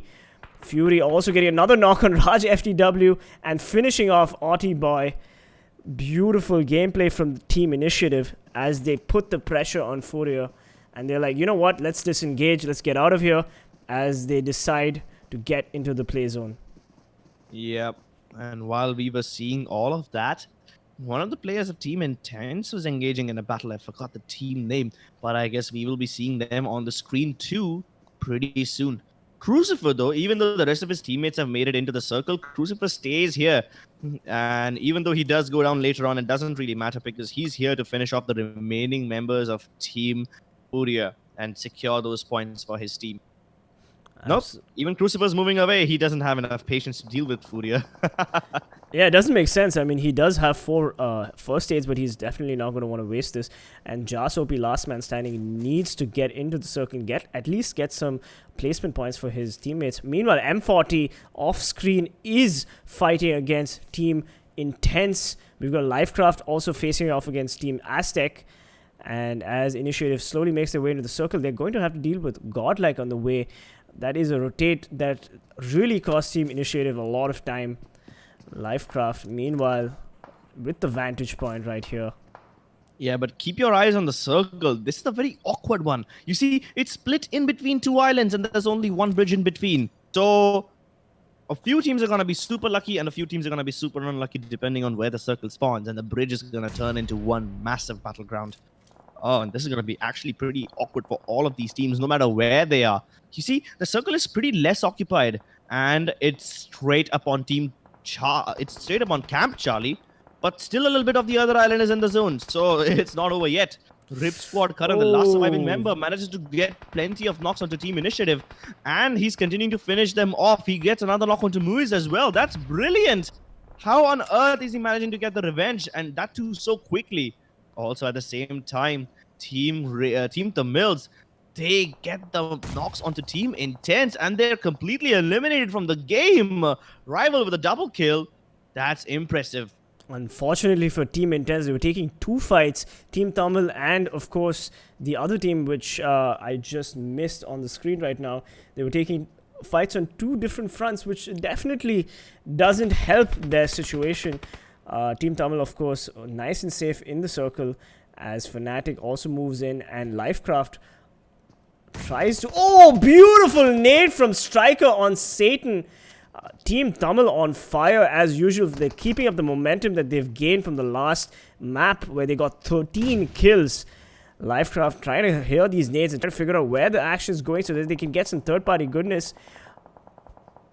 Meanwhile, Initiative finally found Rip Squad's current, finished him off. Striker getting another nade on Satan. Oh, this is bad.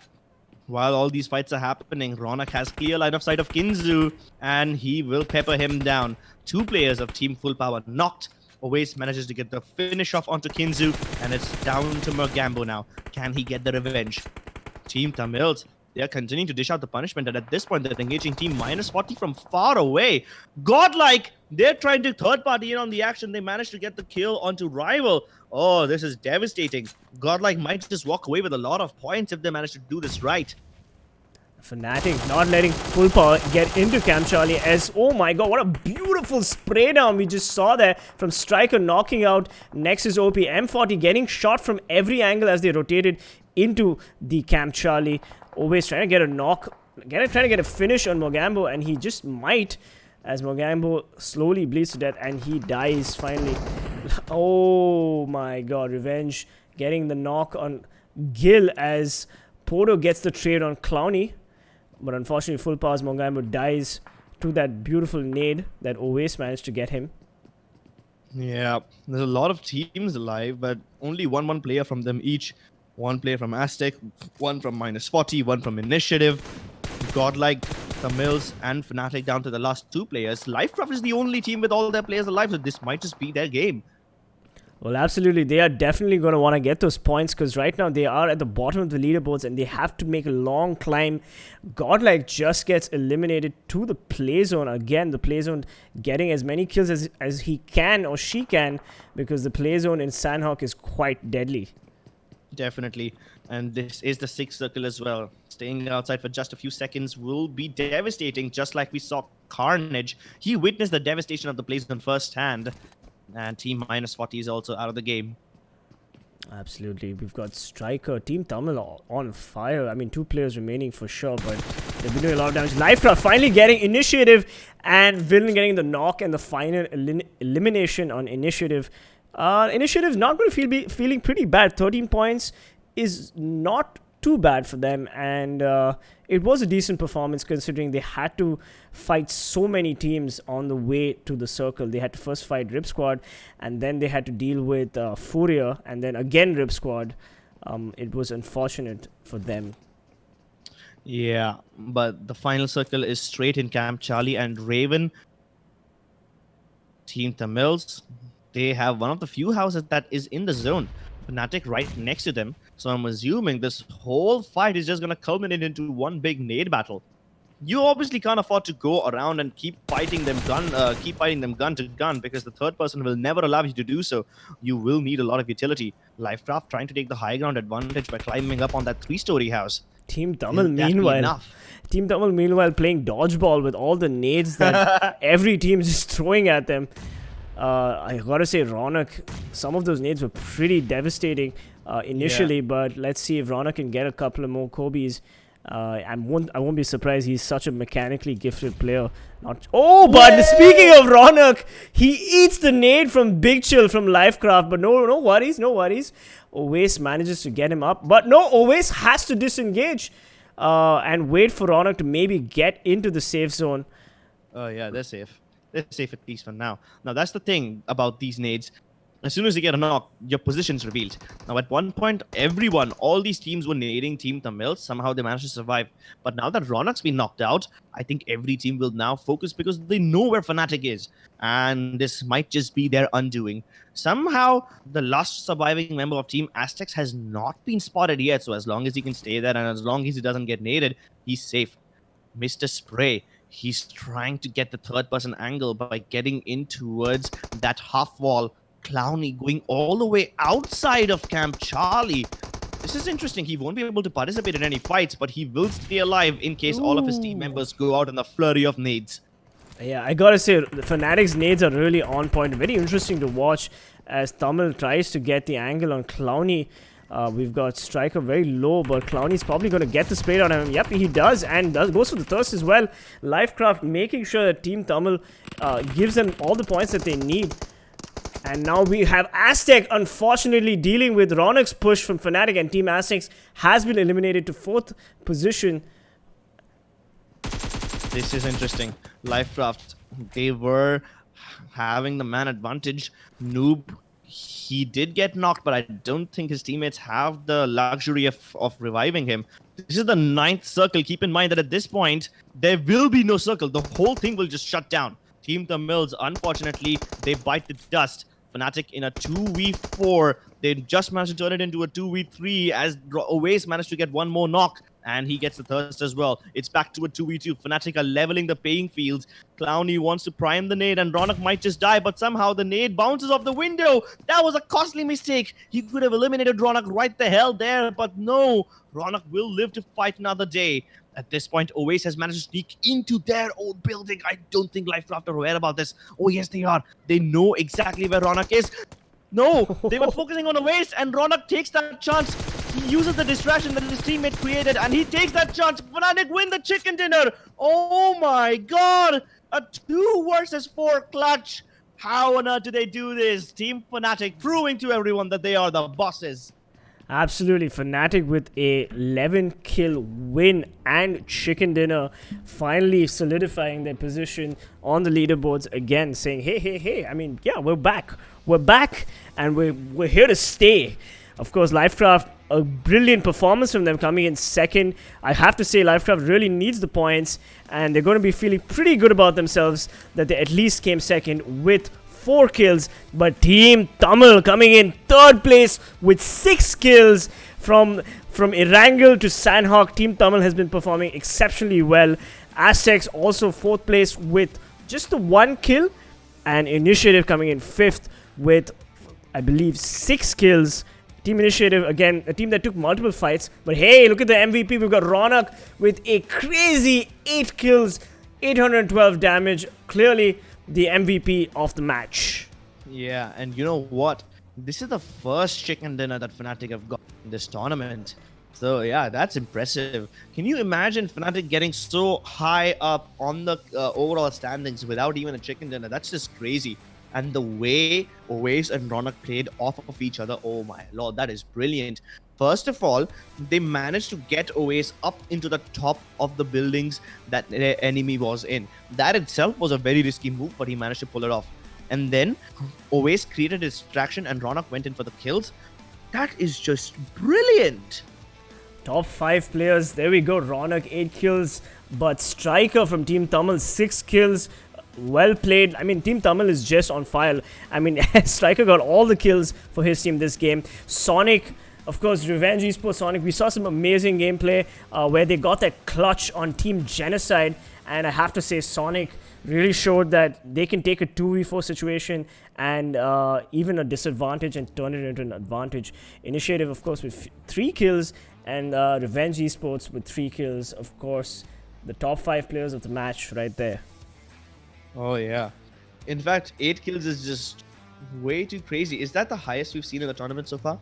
No, I think we did have one player who got 9 kills. I don't seem to remember his name. Either way, that's gonna be fine. I mean, we'll probably get the stats later on. But yeah, 8 kills in a singular game, that's just way too much. And that's why Fnatic, with 11 overall kills, managed to boost themselves up 31 points. I think this should be enough to let them overtake Team Aztecs, and I think they might just be ahead of Team VSC Crawlers and Mayhem also at this point. I guess Orange Rock is the only one that stands in between them and the first place. Lifecraft consistently getting a lot of points in Erangel and in Sanhok. I think they're pretty much out of danger at this point. Yeah, and Team Furia obviously coming in 9th position. I'm sure they would have wanted a better position. They just didn't gatekeep Team Initiative the way they wanted to. But let's talk about Rip Squad and Team Intense, Team Insane. Umamba getting eliminated so early in the game. Team Hype taking Ash Gamer from Fnatic. A costly loss for Fnatic, but Fnatic still managed to make it back in the end with Oasis and Ronak. So Team Hype, unfortunate to have had to deal with Fnatic right in the beginning. Yeah, but I would like to point out the one thing I noticed that was common with Team Furia and with Team Rip Squad. You see, both of those teams were the victims of gatekeeping. And the funny thing is, both those teams, while they were being gatekept, the team who was pressuring them, they just decided to disengage from the fight midway, and they decided to just move in. But still, both those teams continue to stay outside the blue zone and continue healing themselves and trying to look for a way in. Whereas they never even realized that the team that was gatekeeping them is no longer even present over there. I guess that's a common theme, and if none of the teams realize this, I guess it's a really viable strategy to gatekeep for a bit and then fall away, because your opponents will still be under pressure even when you're actually not applying any pressure to them whatsoever. Yeah, and I did make a mistake. I meant to say Ash in Fnatic and not Ash Gamer. Ash Gamer is in Team Genocide. Mistakes happen when you guys all have similar names. But hey, if you are enjoying the English cast, this is PC Peasants Gaming, and of course I have Crips from Mumbai. And we have the overall standings on the screen right now. Orange Rock still in podium position, 199 points. Mayhem second, 184 points. But Fnatic overtaking Team Element Esports for 3rd place with 161 points. Fnatic probably will want to make a point here and try to at least come 1st or 2nd in the subsequent matches in the overall standings. What do you think? Yeah, my math was a bit off. I think they had enough points to overtake Mayhem, but I guess they need 20 more points to overtake Mayhem. Doesn't matter. They're still not the top 3. Meanwhile, 7Cs, Megastars, CELTZ, Icky Mafia, all of them doing pretty well. They did play yesterday. But Revenge Esports, they're moving up in the world. They've overtaken Godlike. That's impressive. Marcos Gaming, on the other hand, they slipped down a point. I don't think they're going to be too sad about that. Yes, Insane, and we've got and Team Umamba. Insane. Team Insane and Team Umamba have definitely improved, but they've got a long way to go.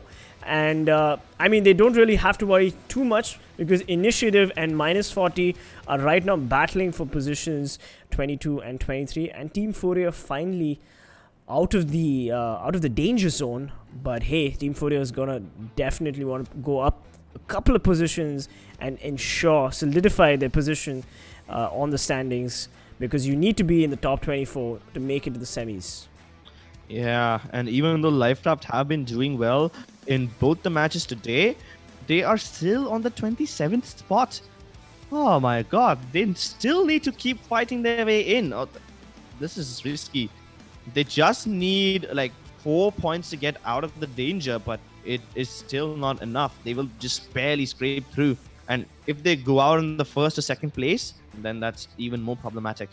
Especially in a map like Miramar, where it relies a lot on rotation. And let's be honest, Lifecraft do struggle with rotation quite a bit. And unfortunately for Team Intense, they didn't have the circle, and in the rotation, in the last couple of circles, they took damage from 3 teams, I believe, and they just couldn't keep up with the pressure, and finally they died to the play zone. But that's not going to be an issue for them. They still can come back. They have 2 games where they can, maybe if they can win a chicken dinner or come in a top 3 situation, they will be able to make it to the semi-finals. Well, fingers crossed for Team Intense. I'm starting to feel a bit worried about Team Intense and Team Lifecraft. Lifecraft still just needs like 4 or 5 points, so that's fine. But Intense have a lot of point stealing to do. They need like at least 10, 13 points or something like that. Pardon my math, because I am weak at it. But what I do know, that danger still lurks around the corner. either way, I would love to appreciate the way Team Tamilas played this one. Even though they lost, they did manage to knock out Team -40 on the way in. And Fnatic, no matter how many things I say about them, it's just an understatement. Yeah, Fnatic finally playing like the way they generally play with all the experience that they have, despite the two-man disadvantage, just coming in with that clutch. I'm not surprised, but props to them. I mean, there's a lot of pressure, there's a lot of hype around that team, and everybody's giving them a hard time because they haven't had the best couple of games so far. But hey, they are back on top, and they are looking to probably take podium position here. And I mean, when I say podium position, first place. And that's probably how they'd want to end the group stages, being number 1. Yeah, I don't think they will be able to get number 1. There's still a difference between them and Orange Rock. But on Miramar and Vikendi, where Fnatic do thrive, they might just be able to do so. Either way, Fnatic are not proving a point by getting number 1 over here. It's just the group stage. Keep in mind that Fnatic, in their interview, said that they don't care about the Indian qualifiers. They want to get ahead to the international stages. So this is just a stepping stone.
And ladies and gentlemen, we are back. This is Venom from PC Peasants Gaming, and I have Crips, and we also have K18 and Krat on the screen, but they are the Hindi desk, and we are the English desk. We hope you are enjoying PMCO group stages of the PMCO 2020 Spring Split. We do have 2 matches remaining. We have Miramar upcoming next, and then we've got Vikendi after that. Yep, it's gonna be a really exciting day. I mean, whatever is remaining of it at least, because Miramar is one of those maps where we get to see the best of tactics from all the teams, and Vikendi is a little bit of a mix of firefights and strategies, but I don't really care because it's my personal favorite. Absolutely. Miramar is your personal favorite, but Vikendi, I just dislike Vikendi. I never even bother to play Vikendi. So I'm going to let you take the lead on that. I mean, sorry for coughing. I mean, I've been suffering with tonsillitis. So if I do cough on stream, please just apologize. Please, I don't know. It's okay. Spare Don't worry me. about it. Don't worry about it. We've got the kill leaders on the screen right now. We've got Gabber still numero uno with 30 kills and 4.5k damage. Daljit, the damage leader with 5.3k damage, 29 kills. And let's not forget Mayhem's Shadow with 26 kills coming in number 3. Orange Rock's Mavi with 22 kills coming in number 4. And let's not forget Aztec Killsums. Aztec's Killsum has been consistently playing really well for his team, giving Team Aztec the edge that they need to climb up the leaderboards. 2 Orange Rock teams, two Orange Rock players on the screen right now. I guess it's just one of those days where we both screw up. But it's okay. These are the kill leaders, and if you haven't followed them on Instagram, Twitter, and YouTube, you probably should if you want to learn some PUBG Mobile. Yeah, I mean, it would be nice if you follow us too. But first of all, the first thing you need to do is subscribe to this channel, like this video, and of course, show your support to this lovely game that we call PUBG Mobile. Yeah, so how are you feeling about this map, Rohin?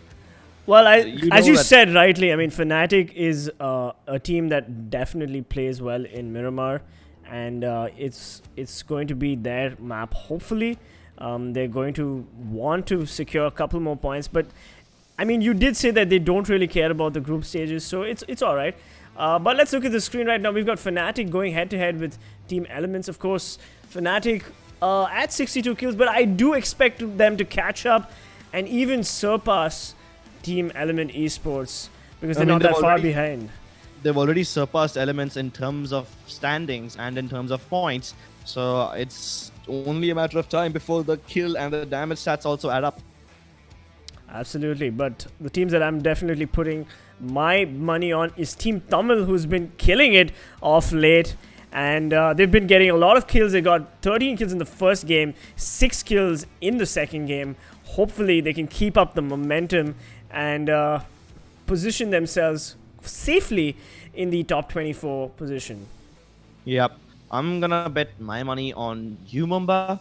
Actually, no, I'll do that in Vikendi. For Miramar, I'm gonna bet my money on, well, why not? Lifecraft. Really? Why not? Well, Why Lifecraft has been playing really well, and they were at the bottom of the leaderboard, and they really desperately need these points to get to the top 24 situation. And if they don't, they will be eliminated from the tournament, so the pressure on them is real. And they seem to be embracing that pressure and performing, at least in terms of position. They're getting the zone prediction right. They're getting the rotations right. They did choke last game against Fnatic, which was unfortunate. But I'm sure they've learned some serious lessons there, and we will see the fruits of those lessons in the third map. Yeah. Also, one of the teams that we cannot afford to overlook is Team Godlike. Now, Godlike, if you notice, right from the get-go, they're a kind of team who like to build compounds out of vehicles, and we saw that in Erangel. Now, even though in Erangel it might not be as relevant, in Miramar it is super relevant. It's super essential to build compounds out of vehicles, and I think if Godlike can manage to replicate the success in this map, then they might just skyrocket upwards. Absolutely. Godlike has not had the greatest couple of games today, but hopefully they will be back. I gotta say, Godlike is a team that has been unlucky. They've gotten into situations where they did not have maybe the best of cover, but hopefully with their fortress of vehicles, they can set up a better perimeter in Miramar, and the plane is off. Yeah. And speaking of fortress of vehicles, that's one really nice thing that Fnatic does, and this makes them almost invincible on a map like Miramar. You see, Fnatic don't really drop into one compound, right? They just like to split up and they take multiple smaller compounds rather than focusing on one city. In Miramar, they have a different approach. In Miramar, they like to steal vehicles right at the start and then they just go around moving. So if they manage to replicate that success, they will make a living hell out of Miramar for all their opponents. Well, let's focus on the plane part. Furia heading towards Torre Ahumada, or they might just settle for Cruz de Val. We have Revenge heading for Campo Militar. Now, Campo Militar is a very nice place. If you manage to survive and you manage to loot over there, it has some amazing loot. Team Initiative and M40, they are fighting for control of Al Azhar. That's interesting. Fnatic and Godlike at the edges of San Martin. San Martin is one of my personal favorite towns, so I'm hoping to see Godlike and Fnatic, two of the strongest mechanical strong teams, face off each other in my personal favorite town.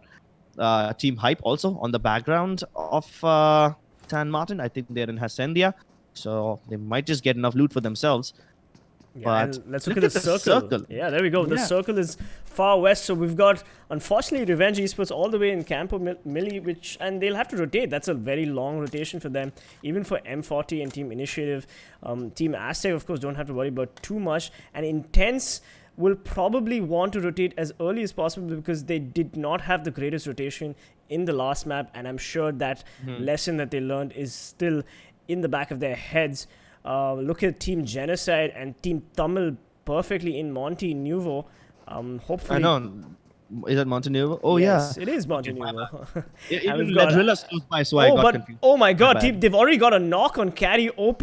This is not good for Team Tamil. They've lost one of their good players early on as Ash Gamer tries to go for the push. I'm not sure if Team Tamil will be able to get him up in time as Mr. Spray tries to get an angle, but never mind. Ash Gamer gets the angle, gets the kill, goes for the thirst. This is an early loss for Team Tamil as they will want to get out of this situation, this location as quickly as possible. They're already at a one-man disadvantage.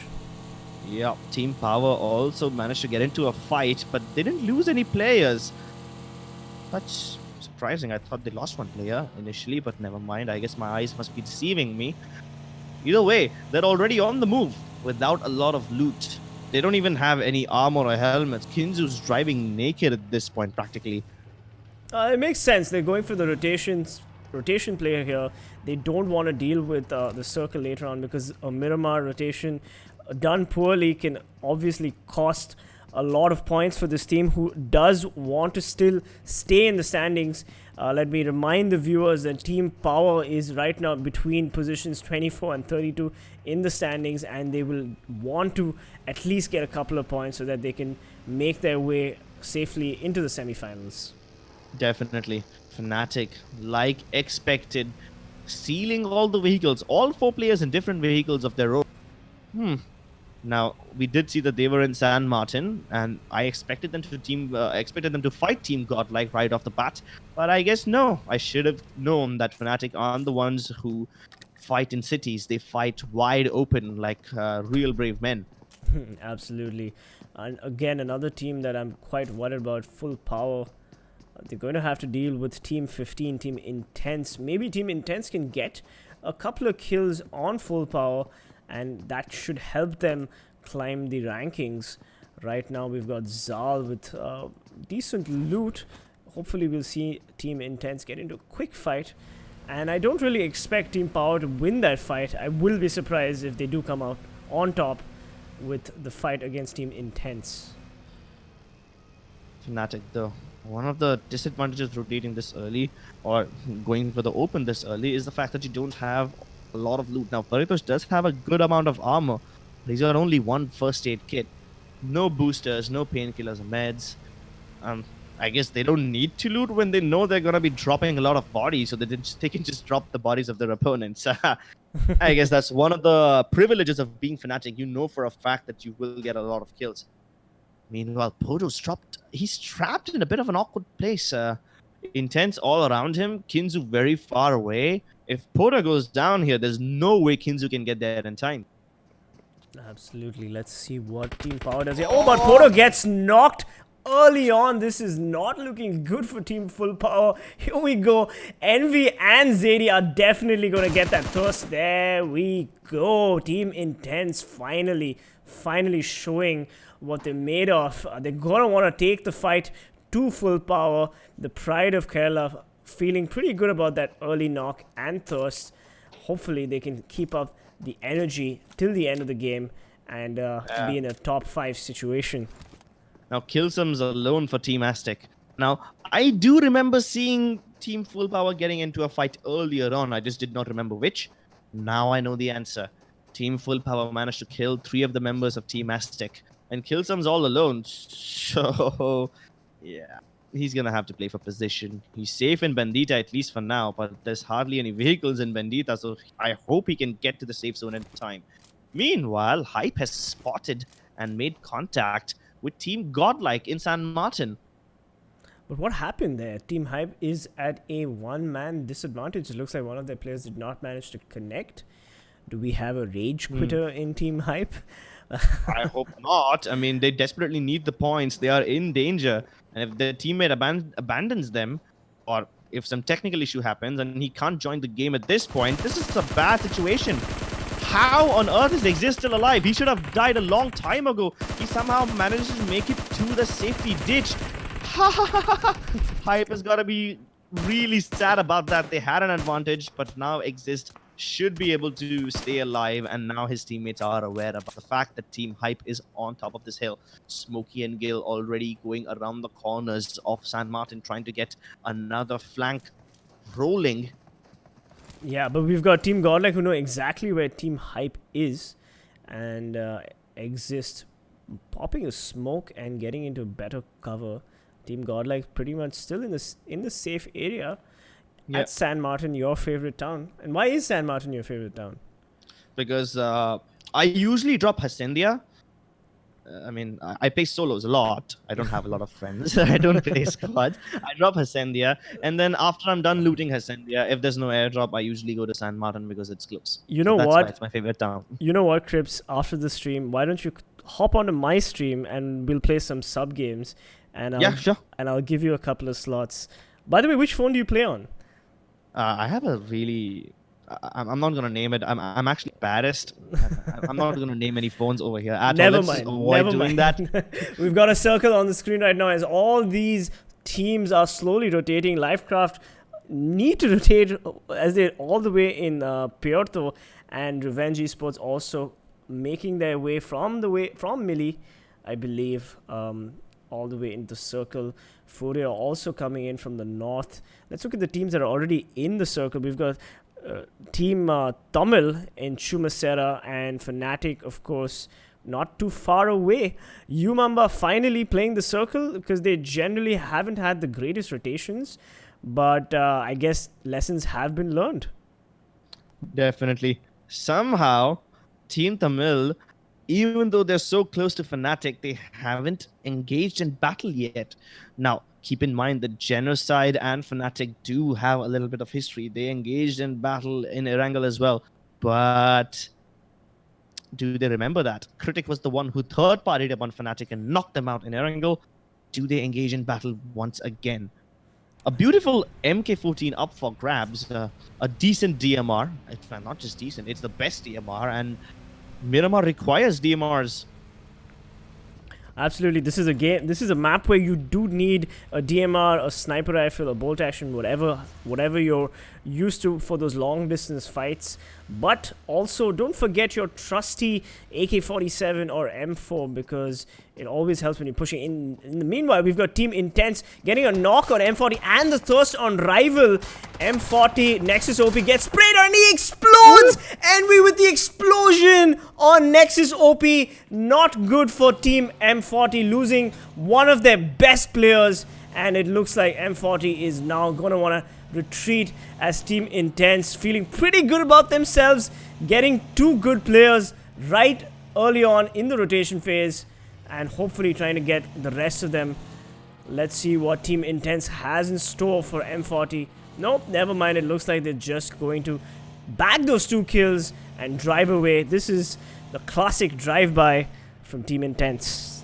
Definitely. And why should they? Why should they engage in a full-fledged battle? They need the points. They got them, and then they get the hell out of there. Risk-free. That's a pretty interesting philosophy to live by. Just grab what you can get and then get out. Either way, Team Power definitely here. Team Lifecraft rotating right by them. I don't think they have the luxury of trying to take the fight with them. Meanwhile, the other 2 members who are on top of the hill definitely do engage with Lifecraft. Now, this is interesting. Mogambo's at the bottom of the hill.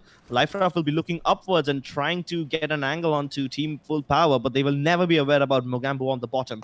And they are just going to abandon Villain and continue driving right past. Power's got to be happy with the 1 kill that they just bagged.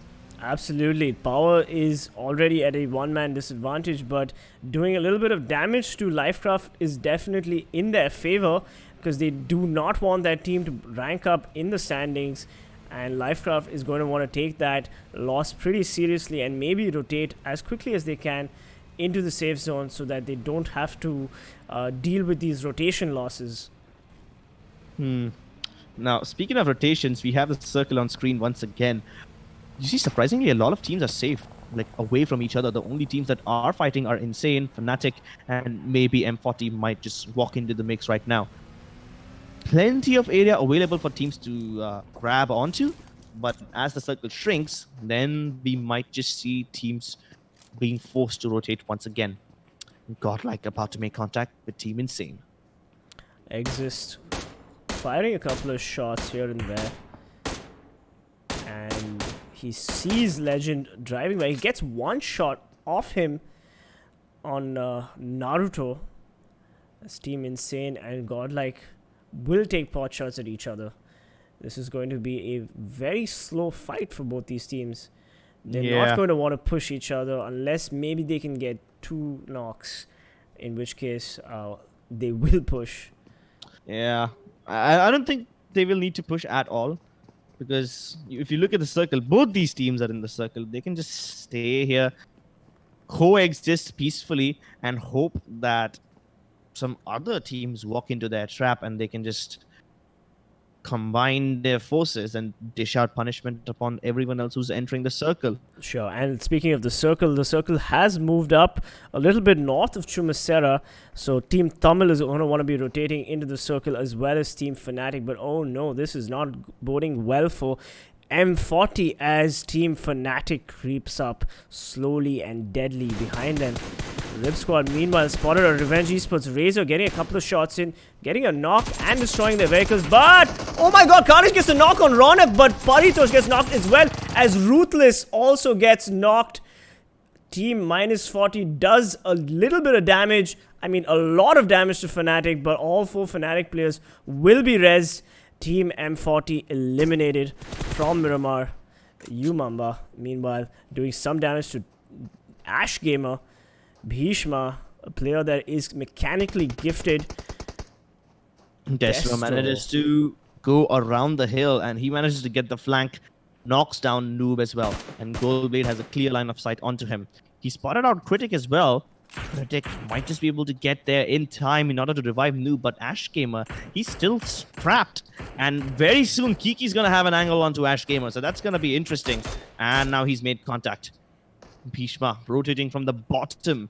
This is interesting. All of Umumba are moving ahead up on top, and they might just engage on they must just engage with each other on top of those cliffs, which is a really risky place to be in. On the other side of that cliff, there are other teams like Fnatic as well, so who knows, they might just go in and third party this. Absolutely, Bhishma is going to want to take... Oh, and they go for the push. An X-Noob from TeamGenocide really low as X-Goldblade gets... Oh, Bhishma gets the knock on Ash Gamer. Umamba right now winning this fight. Oh my god, Furia also entering the mix. This is a classic third party as Furia sandwiches TeamGenocide. TeamGenocide is now having to fight on 2 fronts as Raj FTW pushes. Oh, but Bhishma spots out the Furia player, gets a couple of knocks in, but doesn't manage to convert it. Furia also entering the mix. Let's see what they do here, as we have 3 teams on screen: UMAMBA, Furia, and Team Genocide, battling it out on these ridges in Miramar. Nades keep flying, explosions. Raj FTW trying to see if Team Genocide will make a mistake, maybe peek a ridge that he shouldn't have peeked, and Team Furia will try to go for the early knocks, because they do need the points to be in the top 24 situation and to ensure their position in the semi-finals. Yeah, but these 3 teams only need to fight each other. That's one lucky thing, that all of them are in the zone and there won't be a 4th party scenario. That's some good news for Team Genocide, but Bhishma is dangerously close to them. Now, if UMAMBA play this right, they might just be able to knock out every other team. As Furia gets distracted, they want to get the kills onto Insane first, and Legend somehow manages to knock himself out by jumping out of a moving vehicle. Oh, this is bad. Insane just landed themselves in a world of trouble. Yeah, absolutely. And we still have this fight on the ridge raging on between Furia, Team Genocide, and UMAMBA. All these teams are pretty much in the circle except for Furia. So Intense meanwhile gets a knock in the background. And let's see what Destro and UMAMBA's Kiki have stored for us. Meanwhile, on the other end of the circle, Revenge are engaging in a battle with Team Intense on one hand, and on the other side, they have team number 7, that is Rip Squad. Now, Revenge have a good position. They are out of danger where they can't get shot by Rip Squad, but if they do engage and they play their cards right, they might just be able to eliminate both of them. While that happens, Goldblade does get one knock. Falls back just in time to avoid a nade. That's interesting. A lot of insight on that player. UMAMBA Bhishma does manage to get the knock onto Furia player, so that's going to keep them at bay. But the danger for Genocide is not over yet, as Naruto, one of the players who tried to save his teammate downstairs, is now engaging in battle. Destro dangerously close. There is a player in the smoke, but he doesn't account for Critic on the bottom. Furia also goes down as Naruto tries to continue doing damage. Destro, he gets knocked out. Will they manage to walk out of this alive? Team Genocide, they have lost way too many players, and Naruto is trying to steal the kills away from them while Furia continues to apply pressure. This is devastating. Bhishma, he has the responsibility of reviving Goldblade. Meanwhile, his other two team members, they are nowhere to be seen. Yeah, Insane. we saw. He takes this chance. He's moving up on the top of the hill. He's trying to 4th party in there, and this might just be the perfect timing. Ooh, that beautiful molly from the car. Let's see if it actually does something. As Team Insane enters the fight, 3 players in their squad. UMAMBA, 3 players as well. Bhishma, Kiki, and Goldblade. Meanwhile, Revenge Esports finishes off Team Tamil. Revenge Esports Trilok getting the double kill on Team Tamil, as Power also aggresses Live Esports? Lifecraft Esports, my bad. Okay, we've got 3 teams on the screen right now. We've got Team Insane trying to put some pressure on UMAMBA, and Furia also licking their wounds, not getting into the fight just yet. And the circle, we do recommend that you look at the top right hand corner of the screen, as the circle is going to change, and it does, and it favors most of these 3 teams on the screen right now, whereas all the other teams have to rotate into the safe zone, and it is a long rotation for those teams. The only member remaining for Team Genocide is Critic. Now, he did do an amazing job of bringing his team to good placement points in Erangel. Let's see if he manages to do the same again over here. Meanwhile, Godlike completely decimate Team Initiative, and now they have a safe entrance into the circle. Rip Squad managed to finish off Killsome. His teammates were already down, and he was the last surviving member. Now, Team Aztecs completely eliminated. We have 11 teams remaining in the mix. Critic surviving for Team Godlike. I'm sorry, not Godlike. Surviving for Team Genocide. Naruto grouped up with his teammates. Furia at the edge. And UMAMBA with a safe distance in between all of these 3. Yeah, we've got a lot of action happening off screen, but as usual, Critic being the last man standing in his team as Revenge Esports and Lifecraft spray each other down. Akshay getting the spray down on Clowny, not finishing him off. Yep, they do finish him off. Revenge Esports gets the knock on Lifecraft as Akshay on fire, pushing forward. Trilok has the angle. He sprays. He gets the knock. He doesn't manage to get the kill, but Raid finishes him off. And GG, well played for Lifecraft Esports, getting eliminated 11th place. Insane. Meanwhile, also harassing Team Hype at the edge of the circle as they try to rotate. This is not looking good for Team Hype as they need to get into the safe zone. They are at the edge, but they do not have the angle on Team Insane. Meanwhile, Rip Squad gets a lot of knocks on Godlike, but Godlike is not going to let them go away as Bhishma sprays down Trilok, and we have some graphical issues on the screen right now, man. Trilok explodes. Power Kinzu gets the kill steal, and Mogambo gets the kill steal on Akshay. Both Mogambo and Kinzu blow up these two Revenge Esports players. Beautiful. I'm actually a bit concerned for Team Insane and Yumumba at this point. They were fine as long as they were fighting with each other, but now Team Insane start to fight with Team Hype. Unnecessary. Yumumba engaged in a battle with Revenge. Completely unnecessary. It's fine because Revenge Esports just walked into a death trap, but I think they need to take care of each other first rather than fighting with Team Hype before that. Well, it makes sense. I mean, Rip Squad eliminated, but these teams also have to worry about any other team put in their vicinity, and they are trying to rack up those kill points. So it's not just about position here. If you're not going to get the position, you might as well get a couple of kill steals like what Team Power did on the two Revenge Esports players. Yeah, they did. Now, Naughty Boy, he has the high ground advantage, and surprisingly, all these three teams do not need to worry at all, as they still have the zone upon them. They need to move in a little bit, but it's not that big of a concern. The real problem is for Team Hype, Team Fnatic, and Revenge Esports. Absolutely. We've got Team Insane. Fnatic, speaking of Fnatic, they are trying to position themselves in a place where they can maybe aggro Team Power, but they do have Yumamba in their sights. Insane finally getting a couple of knocks on Team Hype, but oh my god, Team Hype has been eliminated, but Furia also doing insane damage to Team Insane. Godlike also tried to get a couple of kill steals away from Team Furia, and they did play a little part in their elimination. Absolutely. Godlike also wanting to stay in the circle and not wanting to fight anybody just yet, just playing for position. Furia gets their player up, but Godlike, oh, the Exis takes a lot of damage and he needs to heal up as Fnatic takes on Godlike. Owace on the screen right now. He throws the molly and the molly doesn't do much, but Exis needs to rotate and he's probably going for the nade right now. Owace with the nade. The nade does not manage to do much, but he gets the spray. But Owace does not manage to connect. Owace is trying to... Oh, he gets knocked from where does he get knocked? No, I'm sorry, I stand corrected. Insane right now fighting Furia. And they are not doing well. Dangi from up on top of that hill is doing a devastating amount of damage with that AK-47, and he's managing to knock out all of them. Furia finally hit the dust as they bit off a bit more than they can chew. Yumamba also coming into third party upon them. They should have accounted for that, and I predicted that this will happen if they decide to not take care of the teams that are near them first and decide to take fights with Godlike instead. I guess that's the mistake that they finally pay for. Paritosh gets a wonderful knock onto Zoomboom, but cannot account for Kinzu right around the corner, and Kinzu will finish them off. Fnatic going out in 6th place. That's a devastating mistake. Absolutely. Power's gonna be pretty happy about that. Godlike actually managed to steal the kills away from them, so that's amazing as well, and Godlike continued to dish out punishment.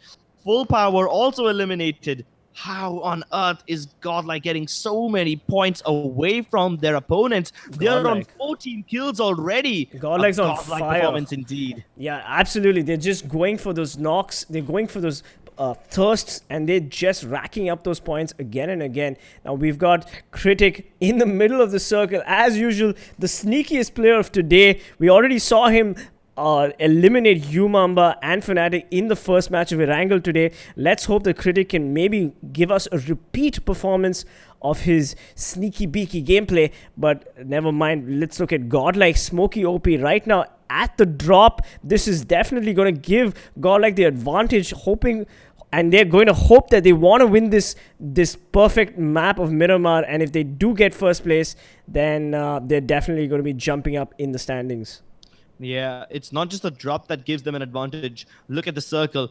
Godlike are the only team that are in the circle, and they're not at the edge, they're at the smack center. Godlike, this is how they roll. They punish Naruto. Sky and Legend have absolutely no hopes of reviving him. The best that they can do is somehow manage to knock out Smokey and hope that the remaining team members of Godlike do not punish them after that. Somehow Sky does manage to get to Naruto as there's a little ditch in the ground. He manages to take advantage of that terrain. Legend keeping watch. No! Critic! He finally decides to reveal himself as he manages to get the knock onto one of the players of Umumba. The nade is absolutely stunning, and he did a great job in Erangel. Let's see how many kills he manages to steal away in Miramar. Imagine the PTSD Umumba is facing with having dealt with that nade just now. They're like, oh my god, we gotta deal with Critic all over again.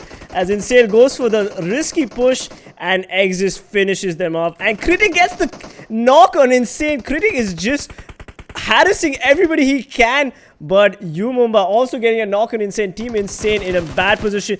Gil, here we go. Gil needs to take out Kiki. All he has to do is get Kiki, and Umumba is out of the game. Insane also eliminated by Critic. Beautiful play by Critic. Amazing gameplay. And Gil finally finishing off Kiki. It's Umumba versus the lone player Critic. Yeah, even though he loses, it's fine. It doesn't really matter. He did the best that he could, and he got his team to second place. Who on earth would have expected that? Absolutely. Nobody. I thought the final battle would take place between Umumba and Godlike because they had the highest amount of players alive. But no! Critic single-handedly managed to keep TeamGenocide relevant in this tournament, and he manages to steal kills, harass players. My god, what an absolute unit. He's just a complete package of everything. Godlike with the absolute mad lad gameplay. We've got 18 kills to Godlike coming in first place. And then Team Genocide, of course. Critic, I do stand corrected. Critic only got the 1 kill.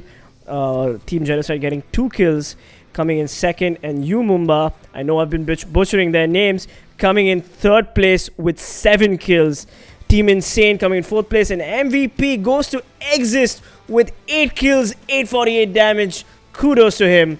Absolute mad lad gameplay. But Fnatic coming in 6th with only 2 kills.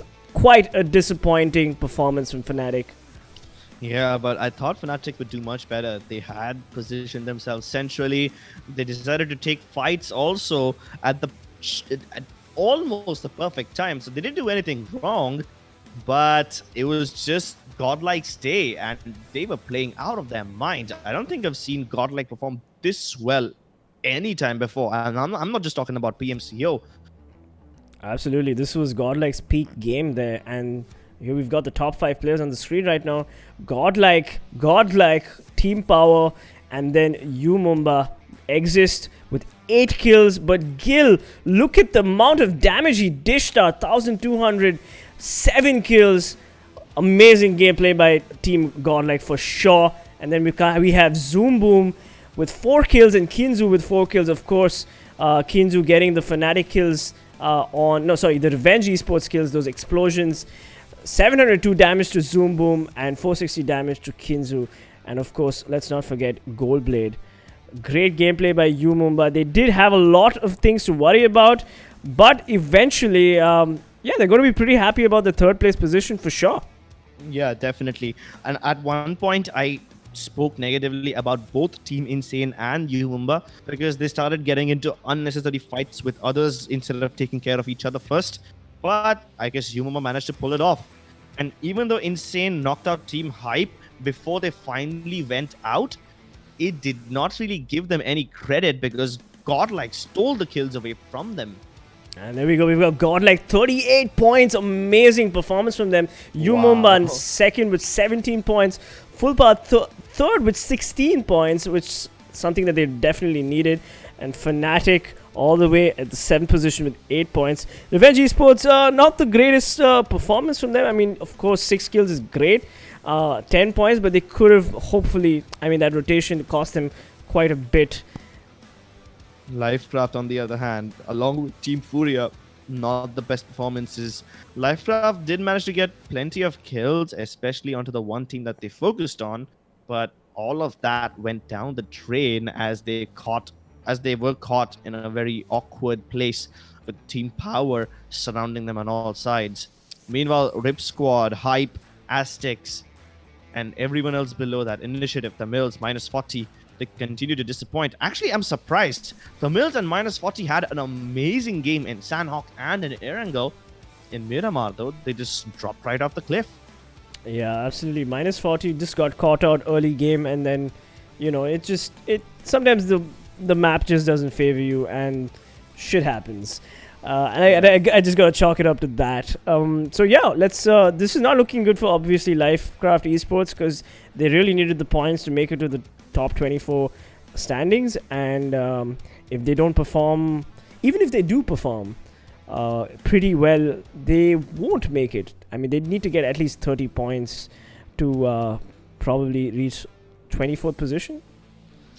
Yeah, that's gotta be a tough one. Let's see if they actually manage to make it, as now we have the standings board.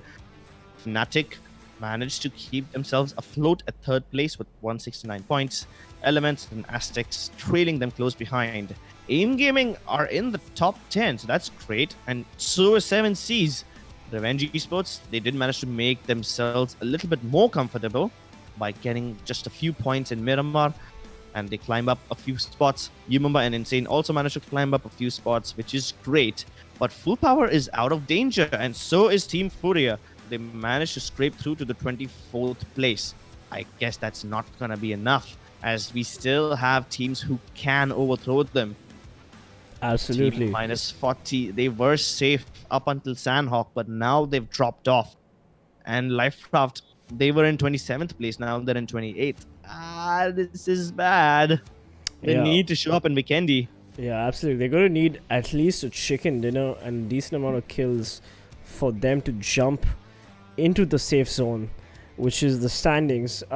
For those of you who are watching the stream and you don't understand, you need to be in a top 24 placement to make it to the semi-finals, and today is the last day of the group stages. So if these teams don't make it to the top 24, they will be eliminated and they will not be able to play further in the PMCO spring split. Yep, all the teams ranked 25th to 32nd will be eliminated. And that is all the names that you see on the screen right now. Lifecraft did show a little glimmer of hope, but it was all stuffed away very quickly. -40 also. They did well in Erangel, but unfortunately they could never make it to the final circle. In this map, though, it was abysmal. I mean, the pressure is really on -40. They're right at the edge. And if they can clinch a strong victory in Vikendi, and if Lifecraft chokes, of course, then -40 can still get into the semi-finals. So those of you who do support -40, don't worry too much. Just pray to the PUBG gods that -40 comes back. The pride of Andhra, I believe, hoping that they also make a comeback as well. Yeah, but on a map like Vikendi, I'm going to bet my money on UMEXRXN, who have historically performed really well on a map like this. But kudos to Team Godlike, as they kept stealing kills, and also kudos to Team UMEXRXN, who I did not expect them to perform well in Miramar, but they somehow still managed to make it. Although I did predict at the start of the game that Godlike will do well, and they did. So, yeah, I guess that feels nice to get predictions right. Absolutely, but all the Fnatic fans are going to be feeling pretty good about themselves, because Fnatic is still pretty much in the 3rd place. They are comfortable. They didn't have the best Miramar match, sure, but as you said, Vikendi is another map that they do perform quite well in. So I'm pretty excited to see how Fnatic performs in Vikendi. Miramar, not the greatest performance, but you know, the jury's still out. And without Scout OP in their team, maybe Vikendi, they will play with Scout OP and we'll see some interesting plays.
Ladies and gentlemen, welcome back to the group stages, the final day of the group stages. I am PC Peasants Gaming, and we have Crips here, all the way from Mumbai. Hello, ladies and gentlemen. Normal PUBG players survive on painkillers and energy drinks. I'm surviving on cough syrup and antibiotics. But I'm still having fun because, yay, it is PMCO, the most prestigious PUBG Mobile tournament in the country. And this is the last day of the group stages. This is the last map of the group stages. And tomorrow onwards, we will have the semi-finals. Only 24 teams will make it to that stage. Absolutely, this is a prestigious tournament, and the last day of the group stages, the last match of the group stages, we have Vikendi coming up next. So don't go anywhere, because a lot of teams have a lot of pressure on them to perform, and if they don't perform, they will be eliminated. And one of those teams is, of course, Team FULLPWR, Team Insane, Team Intense, and if I'm not mistaken, Lifecraft Esports. Yeah, I'm a bit concerned about those two teams. Lifecraft, I thought would do well on Miramar because they have done well on Miramar in the past. They survived a fight against Fnatic, so that's something. But this time the luck did not pan out in their favor, and yeah, they are once again in grave and imminent danger. They need way too many points, and I'm not sure if Vikendi will be kind enough to them. Yeah, Vikendi is, of course, Crips' favorite map, so he will be calling the shots over here. So give me a breakdown of how Vikendi is generally played out, Crips. Now, it depends on the very first circle. Most of the times, the circle is absolutely cruel. There's a lot of water in the circle and very less play area available. If it's a situation like that, the whole map becomes a mad dash for compound control. Surprisingly, Vikendi does have a lot of small compounds, even in smaller places, not in the middle of bigger cities. So you either grab a compound, stay there as long as the play zone allows you to stay there, or if you see a team, you take a fight with them and then you rush their compound in order to finish them off. But obviously that's risky. So risk analysis is something that is incredibly important in Vikendi, as you can't stay out in the open. There is no grass. You can't just crawl your way and hide your way to safety. It's wide open, and the sporadic cover, barely any trees and rocks. There are some, but not as many as Sanhok, definitely not as many as Erangel as well. And the plane is already off. Let's see which team heads where. We already see that Insane are nosediving straight into Hot Springs and Kanta. Rip Squad and Team Hype headed towards Winery, if I'm not wrong. No, wait, I was actually wrong about Team Insane. Okay, the map just bugged out big time for me. It's Aztec in Hot Springs and Kanta, pardon me. Meanwhile, Insane are heading towards Cosmodrome. Lumumba safe in Parvosto as always. TeamGenocide going towards Peshkova. M40 and Team Power fighting for control of Abbey and the surrounding compounds. Dino Park is unoccupied, surprisingly, but maybe Lifecraft will go there once they see that Revenge and Fnatic are also close by. Fnatic have been taking Villa quite often, but this time instead of splitting up, they all go towards Villa. Interesting. I haven't seen them do this before. Let's see how it turns out for them. Team Tamilas, edges of Dobromaisto. I think they will just continue rushing into Dobromaisto, and even Revenge will try to go there. It's one of the biggest cities. I think Dobromaisto is like the Yasnaya of Vikendi. It's at the edge. It's very big. And this time it's in the circle too. Creatures is unoccupied. And FULLPWR take control of both. Godlike go to Zabawa. And Godlike are splitting up. We have Carry from Godlike, who is a bit close to Cosmodrome. A good call. Usually teams do tend to drop in Cosmodrome, so it's nice to have one player keeping tabs on it. But there is absolutely nobody in Cosmodrome.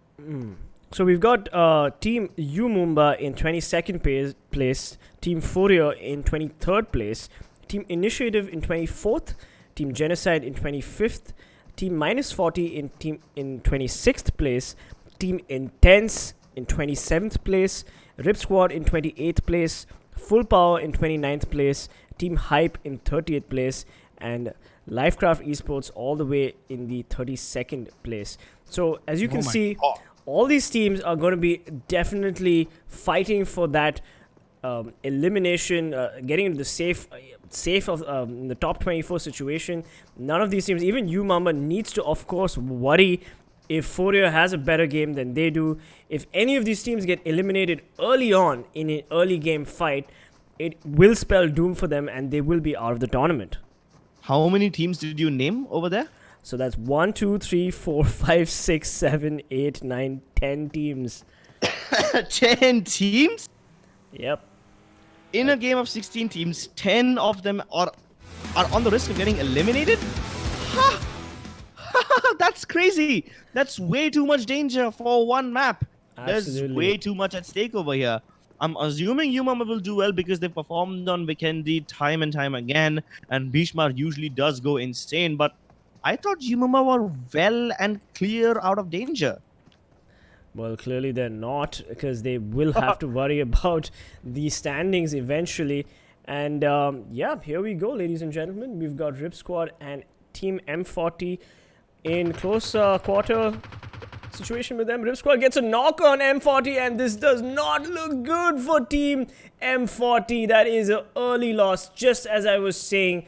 M40 in a very low position in the standings, position 26. They cannot afford to lose this game early on. If they do lose this fight, they are out of the tournament. So the pressure is on and mounting on this team. It's actually mounting on both the teams. They're in binary. They need to finish the fight and get towards the safe zone. Rival make things a little harder for Rip Squad, as he does manage to knock out Badsha, but he loses a lot of HP in the process. I don't think Carnage will survive this. Neither will Rival. He's getting shot down, and Carnage will be finished off by Rahul. But can he save his teammate? Badsha is getting the revive.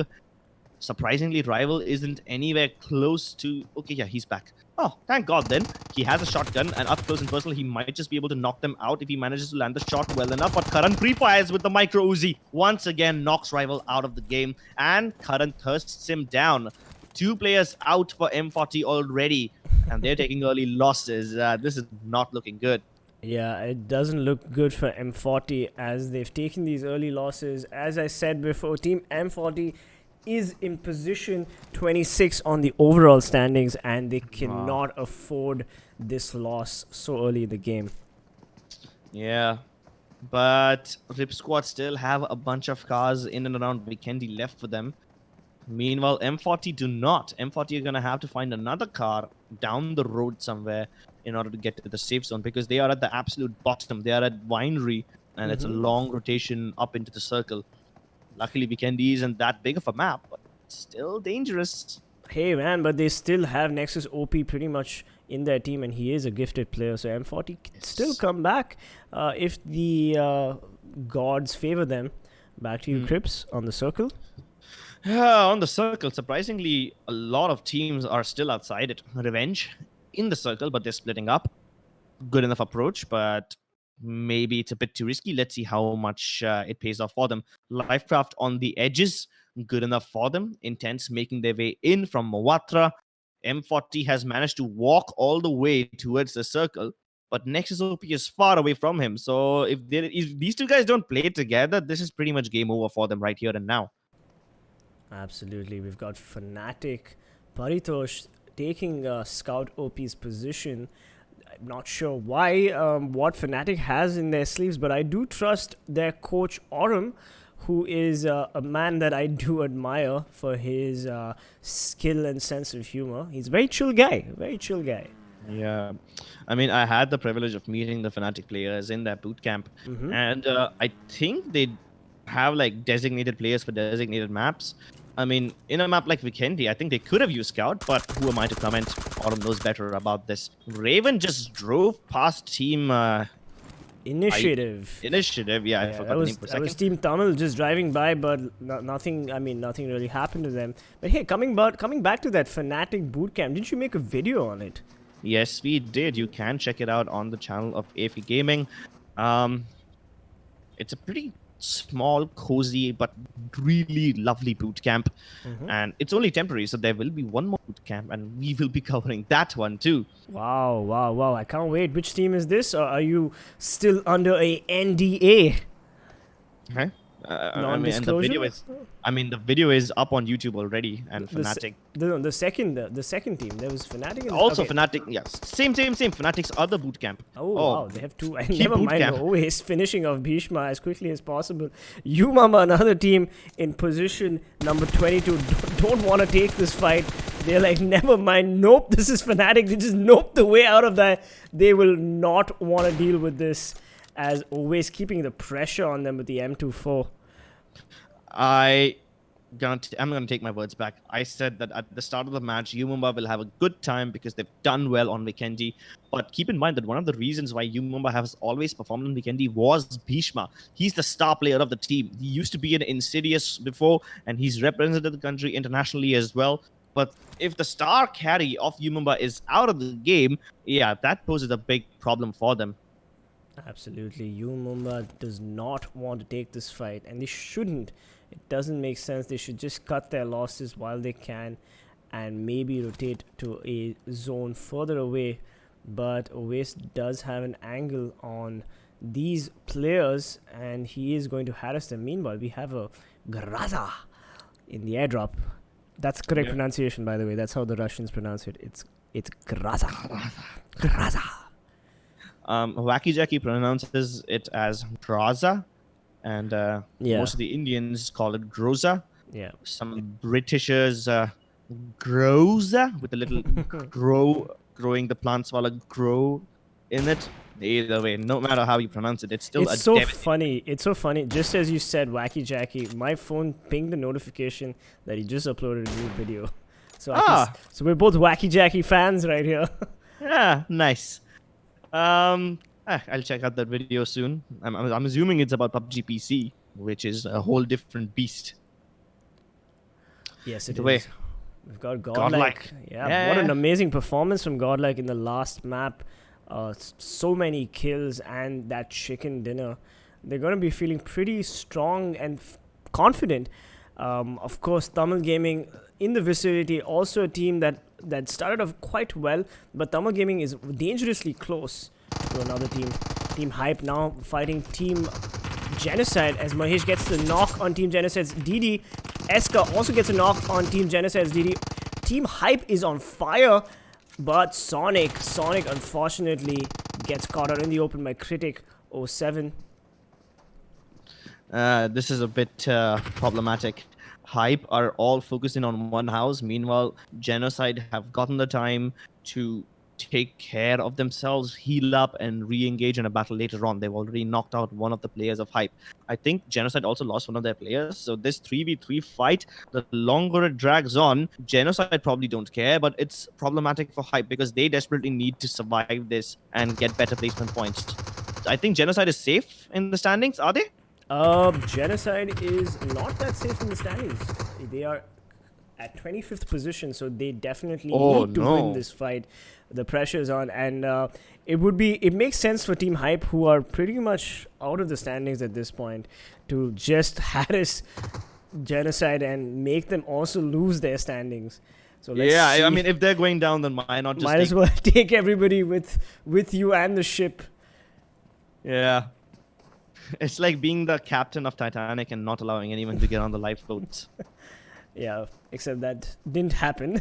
The captain went down with the ship, I believe. Yeah. If the James Cameron movie is true, Mahesh with getting ready with the nade. Let's see what Team Hype does here, as Team Genocide is not feeling good about this. There's a lot of pressure on them to perform and win this fight. Their fingers are sweaty. What is that Eminem song? How does it go? Palms are sweaty. Palms are sweaty. Weak, arms are heavy. Exactly. Either way, Noob has a heavy responsibility on his shoulders. He was up on top, and we did see Hype try to nade him, but nade was completely ineffective because it's almost impossible to nade anyone on rooftops. The nade can just fly over the roof or go above it and beyond it, and this one exploded mid-air, so just completely ineffective. Meanwhile, as long as Noob stays there, someone from Team Hype will try to get an angle on him, which is a difficult thing to do. And if they make that mistake, then Ash Gamer has the perfect chance to use that distraction and get one more knock onto Hype. But for now, this fight has come to a standstill. Hype, hearing out Ash Gamer, And he spotted him just for a second. He cancels his nade, but while all this is happening, Team LifeClub are wiping the floor with Rip Squad. They've already knocked out multiple players. Where even is Rip Squad? They can't be eliminated just yet. But we did see they had 3 knocks, so I guess Team Full Power definitely is performing really well. Meanwhile, this fight just continues to drag on, and nobody seems to be brave enough to make the first move. They're trying to scout information, but they already have all the information in the world. They're not going to get any more than this. They need to make a move. I guess one thing that Noob can do is drop down into the balcony and take Papi by surprise. Nobody will expect him to do that. They will continue. They will expect him to stay on the roof because that's the wise thing to do. It's always better to be on the rooftop and have a 360-degree view around you, but at least that's what Team Hype will think. If Noob decides to think out of the box, he might just be able to beat Team Hype and be the MVP of this fight. But does he make the first move? AshGamer is trying to rotate around the other side. I don't think he's gonna do it anytime soon. They're too scared to make a move. But Critic makes the move. He goes over towards the other backhand side, and Eska drops down first, and this is the time that Noob needs to get in there. He has the perfect chance, and he has the high ground. Nobody will expect him to come down from the stairs. Mahesh is busy trying to hold off the windows, and Papi strikes from the shadows. AshGamer is down. Noob manages to get Papi as well, and it's over. Team Genocide commit genocide upon Hype. Unfortunately, Team Hype has not had the greatest couple of games. Again, they choked, and it's just unfortunate that Team Hype has not been performing the way they probably expected to perform. Meanwhile, we've got Godlike also harassing Raven Team Tamil. We did see them get a knock, but it looks like Team Tamil managed to res up all their teammates and carry BTC, putting a lot of lead down that M24's barrel. The circle was on the screen for a second, and it doesn't change much. It just shrunk down, and most of the teams are still in the play zone, so I guess we won't be seeing way too many team fights at this point, and the game will continue at a leisurely pace, mostly headed towards a chaotic endgame bloodbath. Fnatic. Now, the interesting thing is, I think Fnatic did this on purpose. They dropped towards the north of Gorka, because that's where Team Mumbai usually likes to perform, and they did this specifically to counter Mumbai because they must have studied their playstyle. I mean, I mentioned that Mumbai plays really well on this map, and I think Fnatic must have realized that as well. And if they took Bhishma out of the picture already by dropping onto the spot that Mumbai like taking, yeah, that's just perfect. Yep. We've got Fnatic on the screen right now. Let's see if they can manage to win this game without Scout OP's help.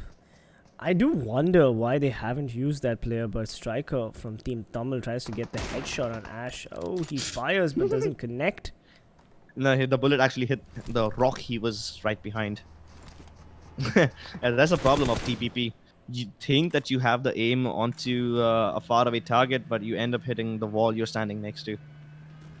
I'm embarrassed, but I have to admit it's happened with me as well quite a few times. Well, Fnatic about to engage with Godlike once again. We did see them take these fights later on. Oh, wait a second. Where did Insane come from? They're not even on the screen. This was a very long-range knockout. Yep, yes it was. Well, teams like Fourier and Full Power definitely need to worry about their overall standings, because they're right now in the 23rd and 24th place in the standings, and they definitely need a couple more points to secure their place in the top 24 standings. Oh no, Exist and Smokey, both of them are getting peppered by Team Insane. Where even is Insane? They were not on the screen. I hope we get to see them soon. Meanwhile, the remaining members of Team Rip Squad, Rahul, they are at the edges of Goraka, where Team Tamil also lies in wait. Fnatic up on the hill, and here is Team Insane. Oh, okay, they were on the other side of the hill. Okay, we get it now. Carry trying to peek and get an angle onto them with this 4x. There's a little window he can use, but it's going to be difficult because it's so narrow. He's been spotted. The pressure is on. Tempest, he's trying to just continue spraying bullets and keep Carry at bay so that he can figure out where Gil is. And once they have the information, I think they might just move in to finish Godlike. Godlike is in danger because Carry is too busy dealing with Insane at this point. He might just accidentally end up offering himself to Fnatic without even knowing. And let's look at the circle on the top right hand corner. The circle has gone slightly concentric on all these teams, with leaving Fourier, Revenge Esports, M40, Lifecraft, the teams that really need the circle outside the circle. And UMUMBA, of course, pretty much in the circle as well. So good for them. But for the rest of the teams, they're going to have to rotate, because remember, there are 10 teams which really need to get into the safe zone and play for position and not get eliminated in the rotation phase. Definitely. It's going to be a tough game. Vikendi, the circle is almost always cruel. It's given the teams a bit of a leeway up until now, but the things will start to change. Insane now making a move, all of them on their vehicles. Multiple teams will start rotating now, and Insane move into the compound, and they get the kill onto Gil. Carry all on his lonesome. Can he somehow defend against this relentless onslaught? He somehow knocks out Naruto, even though he missed quite a lot of shots. This might just be the beginning of the end. 1 versus 3. He's gonna throw out the Molotov, and that's gonna make things a bit difficult, but Naruto is out of danger. He's out of the fire area. Meanwhile, Paritosh, did he just knock out 2 players of Team IE? This is insane. 2 kills with 1 spray down. That is just ridiculous. Fnatic. And Team Initiative are in a lot of danger. Yep. Crucifer throwing that nade. This is perfect. Crucifer needs to get the hell out of that room. And he's gonna blow up. It was a rather simple one. Crucifer was trapped in between a rock and a hard place. If he moved out of the room, Paritosh was there to spray him down. If he did not move out of the room, the nade was there to take care of. I love how Fnatic made it look so simple and easy. Yeah. I mean, Team Initiative, they didn't even see it coming. It was so quick. But here we go. We've got Team Insane pushing Godlike's Carry, last man standing. Of course, Godlike doesn't have to worry too much about... well, look, they went a bit overkill right there. Team Insane. They're like, no, I want the kill. No, I want the kill. Team Insane getting the squad wipe finally on Godlike. But yeah, Godlike's position is quite safe. They are. They don't really have to worry about it, and they will make it to the semi-finals. So good for them. They are obviously in the top 10 situation in the standings right now. Yeah, this shouldn't be too sad. But teams like UMUMBA, teams like... Who is that in the corner? I can't read the name. It's a bit too small. I think it's Aztecs. Yeah, and yeah, Lifecraft on the southern corner, who are close to M40, and then Aztecs at the very far eastern edge. All of them will have to make it to the circle. And Fnatic is gonna have an open buffet. They have the best position in the game. The northern hill of Gorkha. It is just perfect. They are centrally located, and I didn't even expect that the circle will move towards Gorkha. I thought it would force Gorkha out of the circle and, you know, land somewhere in the middle. But Fnatic have just been gift-wrapped this game. They might just end up taking their second chicken dinner. Team Tamilas and UMUMBA inside of Gorkha. Now, as they start fighting, I hope they don't forget about the fact that Fnatic is up on top and they are acting as an overwatch. And they won't forget it now that Fnatic have gotten 1 kill onto one of the players of Genocide. UMUMBA, they get crashed by Team Aztec, and here comes the cavalry. They're keeping them at bay, and they do manage to get the knock onto Spidey and RB not OP, but this is not going their way. Aztecs just walked into a death trap.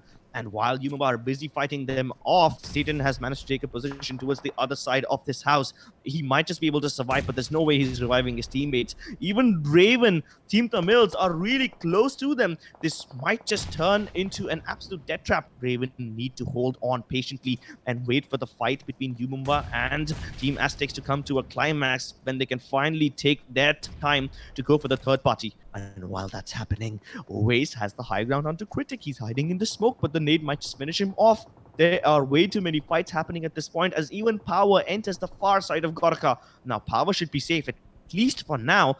But Aztec have decided to cut their losses. RB not OP is going towards the other side, but he runs into the members of Team Tamilas once again. and now he's down. There's no way his teammate can reviving, and Aztec are down to one last player. Satan hiding in the corner. Team Tamils now know exactly where Mumba is as well. Always. When does he go for this? Critic has been creating problems for Team Fnatic since time and since millennia, and he definitely wants to revenge. As Satan whips out a little dance move on the grave of his teammates.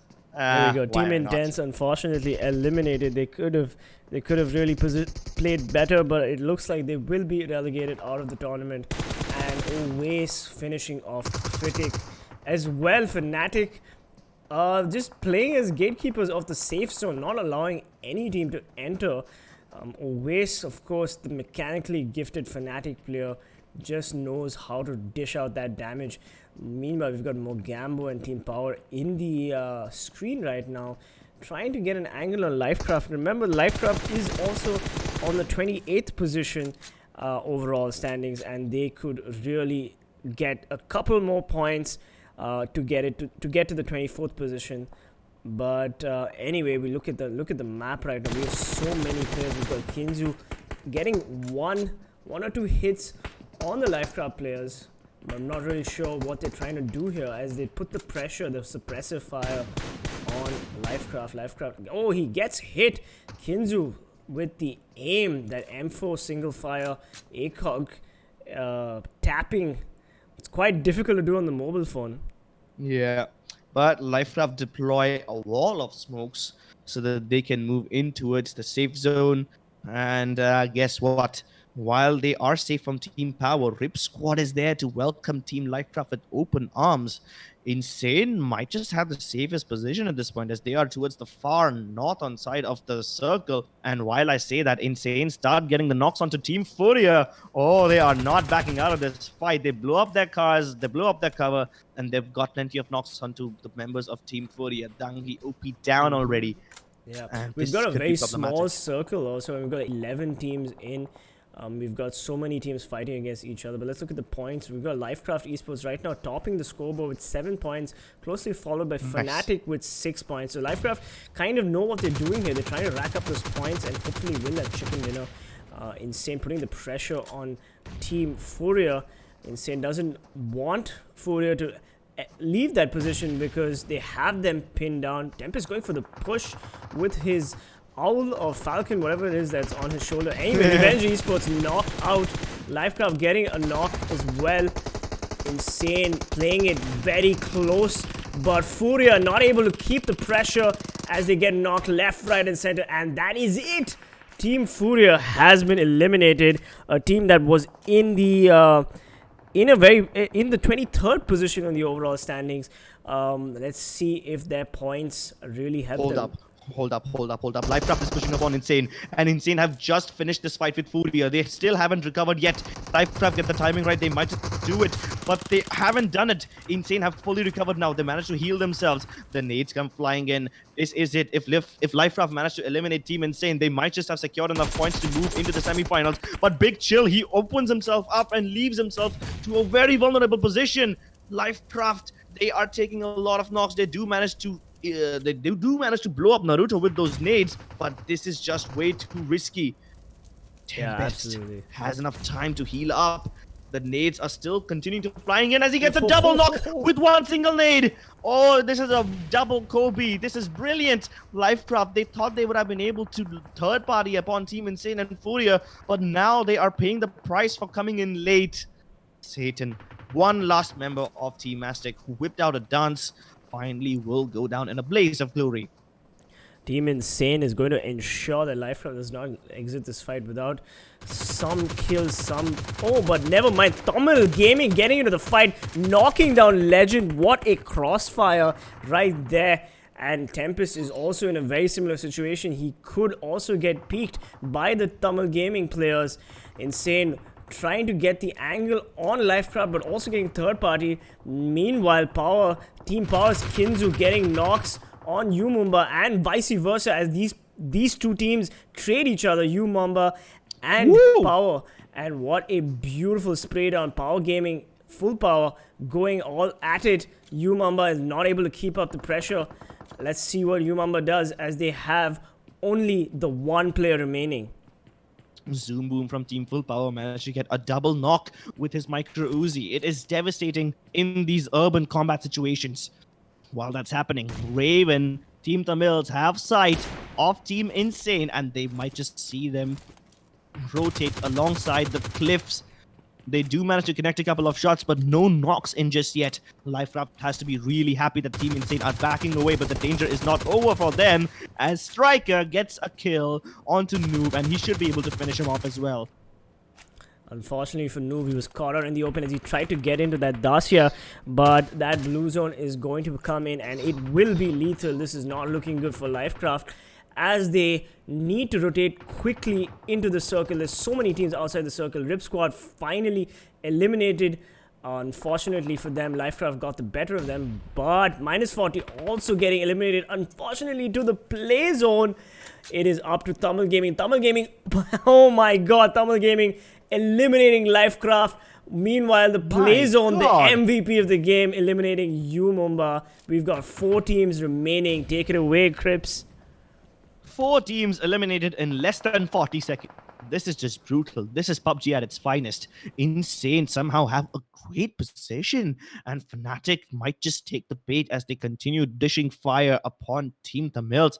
Tamils have a really risky rotation, and they have to go uphill, which is never a good thing, especially when you're up against Fnatic. But maybe, since Fnatic is focusing upon Team Full Power as well, maybe Team Tamils might just be able to buy their way in, hoping that Fnatic are distracted. Yes, Fnatic are distracted indeed. Ronak starts fighting, and he does manage to get a knock onto one of the Insane players. Meanwhile, Team Tamil on Team fire, on fire. Yeah. Look at their points. They've got so many points, and all they're doing is just chilling and doing so much of damage. But I don't see them on the scoreboard right now. There seems to be a small glitch right there. But either way, there are 2 fights happening. Insane versus Fnatic on top of the hill. Power versus Team Tamils at the bottom. But Legend gets the Legend. knock. Should be able to knock him out, and Ash does manage to knock out Team Power. Oh, this is a 4-way battle and is getting more and more intense. Naruto gets shot by Ronak, and that's Team Insane going out on 3rd place. Full Power, Genocide, and Fnatic all with 3 players alive each. This is it's a triple 3. Ash manages to get the kill onto Zoom Boom, and Ronak finishes him off. Mogambo and Kinzu have to make their way in, but they need to focus on Team Tamils first. Team Power in a very awkward situation, and Fnatic have the best position in the game. Team Tamils have 1 cliff for cover, but when the play zone does push them out, and I'm sure it will, they have no cover whatsoever. They're going to have to punch their way in, and I don't think it's wise to take a punching battle against Fnatic. Absolutely, and if you look at the scores, also Team Power could really use the scores right now, but they also are at the most disadvantages. So let's hope that Tamil Gaming just takes the fight to Fnatic, and Mogambo takes a huge chunk of HP as Striker tries to get a 3rd-person angle on the Fnatic players. Let's see how Tamil Gaming faces off against Fnatic. Tamil Gaming, of course, the live chat favorites right now. What do you guys think? Do you think Tamil Gaming will be able to clutch this against Fnatic? It is a fair 4v4 fight. Paritosh with the zoomed out 6x, turning it into a 3x, tries to get an angle onto Spray, but there is a smoke, and there's hardly any cover, so they have to use the smoke to the best of their abilities. The play zone now starts to shrink. This is the 9th circle, which means there will be no zone left. It will close in and become absolutely 0, and Power are way out of the zone. They're gonna have to go all the way around the rock, but they might just end up behind Team Tamils, which is great. In a flurry of smokes, Mogambo does go down. Fnatic go onto the other side, and they push Team Tamil through the smoke. Paritosh gets 1 knock, and so does another one, and it is over. Team Fnatic come out on top. Team Raven, Team Tamil did manage to get like 2 or 3 knocks under the players of Fnatic, but in the end, Ronak stood out on top. Yeah, GG well played for Team Tamil, but of course Fnatic with 2 chicken dinners today, showing that they will not stand by as all these other teams performed really well. Finally, Fnatic in full form, and we will see more of Fnatic's prowess in the semi-finals in the next phase that starts tomorrow. So if you guys are enjoying the PUBG Mobile esports action, don't forget to like and subscribe to the channel, and also follow us on Instagram and Twitter. Yep. Do I mean, do not forget to like and subscribe this video and subscribe to this channel as well. But we're gonna talk about the sellouts later on. We have Ash as the MVP of this game, and it was almost obvious that Fnatic is going to take this chicken dinner. They had the best position in the game, up on top of the Gorka Hills, and they had complete control of the game all throughout. They knew each and every position of each and every team. They had the information, they had the firepower as well, and Ash with 6 kills is the MVP of this game. Either way, I have to give credit to Team Tamilas. At one point, I thought they were going to get knocked out because they had a very risky way into the zone. But then they started a third party in between the fights of Team Umumba and Team Aztecs. And Aztec made a horrible mistake by crashing into Umumba just like that. I mean, it's not like they had any other choice, but I guess they could have taken the safer way around. But I don't think Fnatic, I don't think they were playing safe at all. They were just getting into all the risky fights, but they were so confident about it, and that's the best part. That's why we have 3 of the Fnatic players in the top 5 killers of this game. Absolutely, and Fnatic, even without Scout, showed in the map of Vikendi that they can still hold their own, and Paritosh performing quite well with 5 kills right there, and Ash with 6 kills. Good for them. Lifecraft unfortunately did get into a pincer situation where they had to deal with multiple firefights, but we will now know what happens to Lifecraft and the rest of the teams that were below the 24th position. Let's see who gets eliminated and which teams do move into the semi-finals. Why are Krat and K18 stretching? I'm not sure. Let's go. Fnatic finally number 1 position, podium place, 81 kills, 206 points, having overtaken Orange Rock and the winners of the group stage. At least so far, we've got Team Tamil coming in coming with 7th place with 137 points, and Godlike close 8th position with 131 points. Aztecs, of course, I forgot to mention them, 5th place. Aztecs is going to be pretty proud of their gameplay and their performance today. TeamGenocide and Team Insane have also moved up with 35 kills and 50 kills respectively, 112 and 111 points, not too much of a point difference from them. And Umumba also qualifying safely in 14th position with 107 points. And let's look at what happened. FULLPWR finally made it. Woo! They actually made it, so kudos to them. They are right now in the semi-finals along with Lifecraft Esports and the fan favorites -40. So GG, well played. All these teams have managed to make it in, and we will probably see some more fantastic gameplay from Lifecraft, a team that clearly knows how to play under pressure, especially when the threat of getting eliminated is hanging over their heads. Oh yes, definitely. I thought that Lifecraft would probably get knocked out because they went out in the game so early. But I'm actually happy that -40 managed to make it to the semi-finals because they did show a lot of potential. I'm actually surprised that they're not in the top 10 yet. I thought Team -40 was top 10 material, but I guess as long as they manage to make it to the next stage, they will be happy. FULLPWR, on the other hand, they really went all into this game. They took that early position in the center of Gorka, got third-party kills onto the fight between Umumba, Aztec, and then they somehow managed to stay alive even when they were getting fired from Team Tamilas and Fnatic as well. But unfortunately, it is the end of the road for Team Furia and Team Initiative. Unfortunately, indeed, even Rip Squad did not manage to make it. But hey guys, it's alright. GG, well played. You all gave it your best, I'm sure. And it's back to the drawing board, and we will hopefully see you next season during the PMCO, I guess, fall split, if I'm not mistaken. Fall split, yeah. So it's alright, it's alright. You win some, you lose some. And it has been an absolute pleasure for the English desk to cast over your gameplay.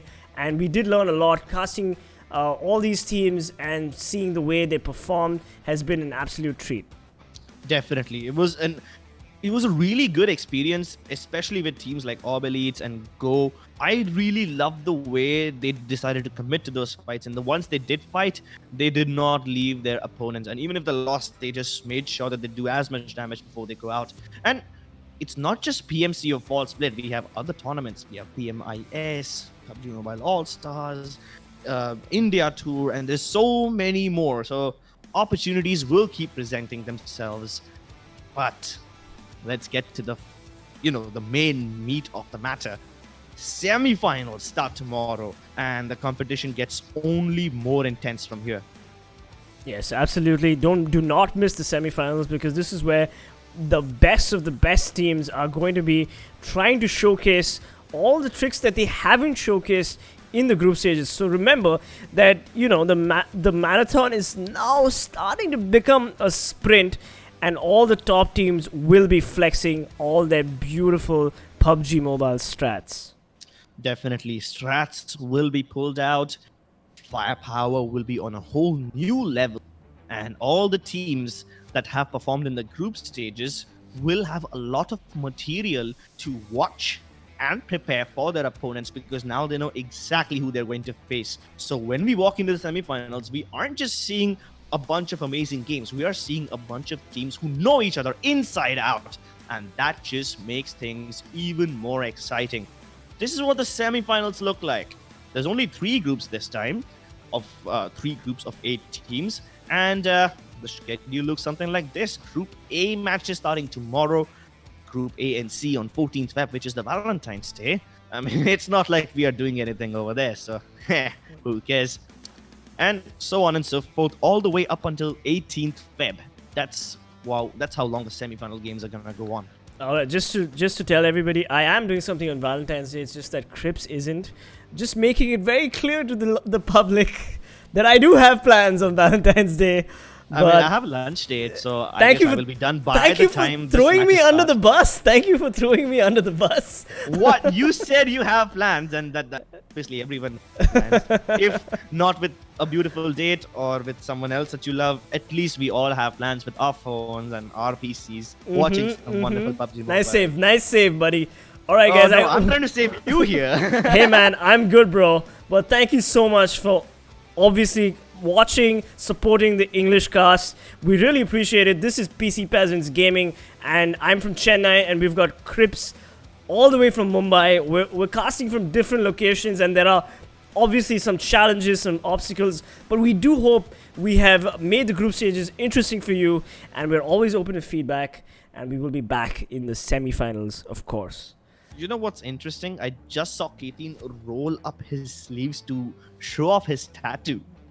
Yes. I didn't know he had a tattoo. I mean, that's interesting indeed.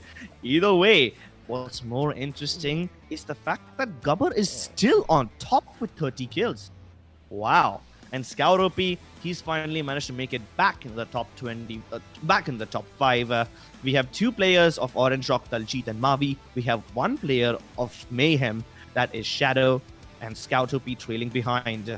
Surprisingly, even though Scout did not play the last 2 matches, he's still in the top killers, which means he is indeed a force to be reckoned with. But the Dark Horse, the man who did not, who at least I did not expect to be on the top, Gubber from TeamELVES. Wow, 30 bomb. Yeah, man, I gotta say Gubber is still killing it, but don't worry, Daljit will catch up. I'm sure we'll get to see Daljit in the semi-finals. And I'm, my money. What are your future predictions? Because my money's kind of still on Orange Rock. Sure, Fnatic performed exceptionally well today, but Orange Rock has just been consistently performing. So I do think they're the strongest contenders for the top placements in the semi-final standings.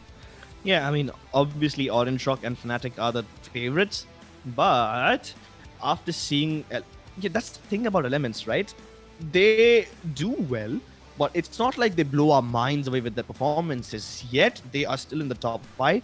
And even after that, I don't remember any standout play from them except for like 1 or 2 where Prince managed to get multiple kills. So I'm excited to see Elements as well. So that's a team excited to see. Either way, all top 24 teams are going to be exciting, and the semifinals are going to be an absolute pleasure to watch. My name is Crips, and joining me is PC Peasants. Thank you so much for watching.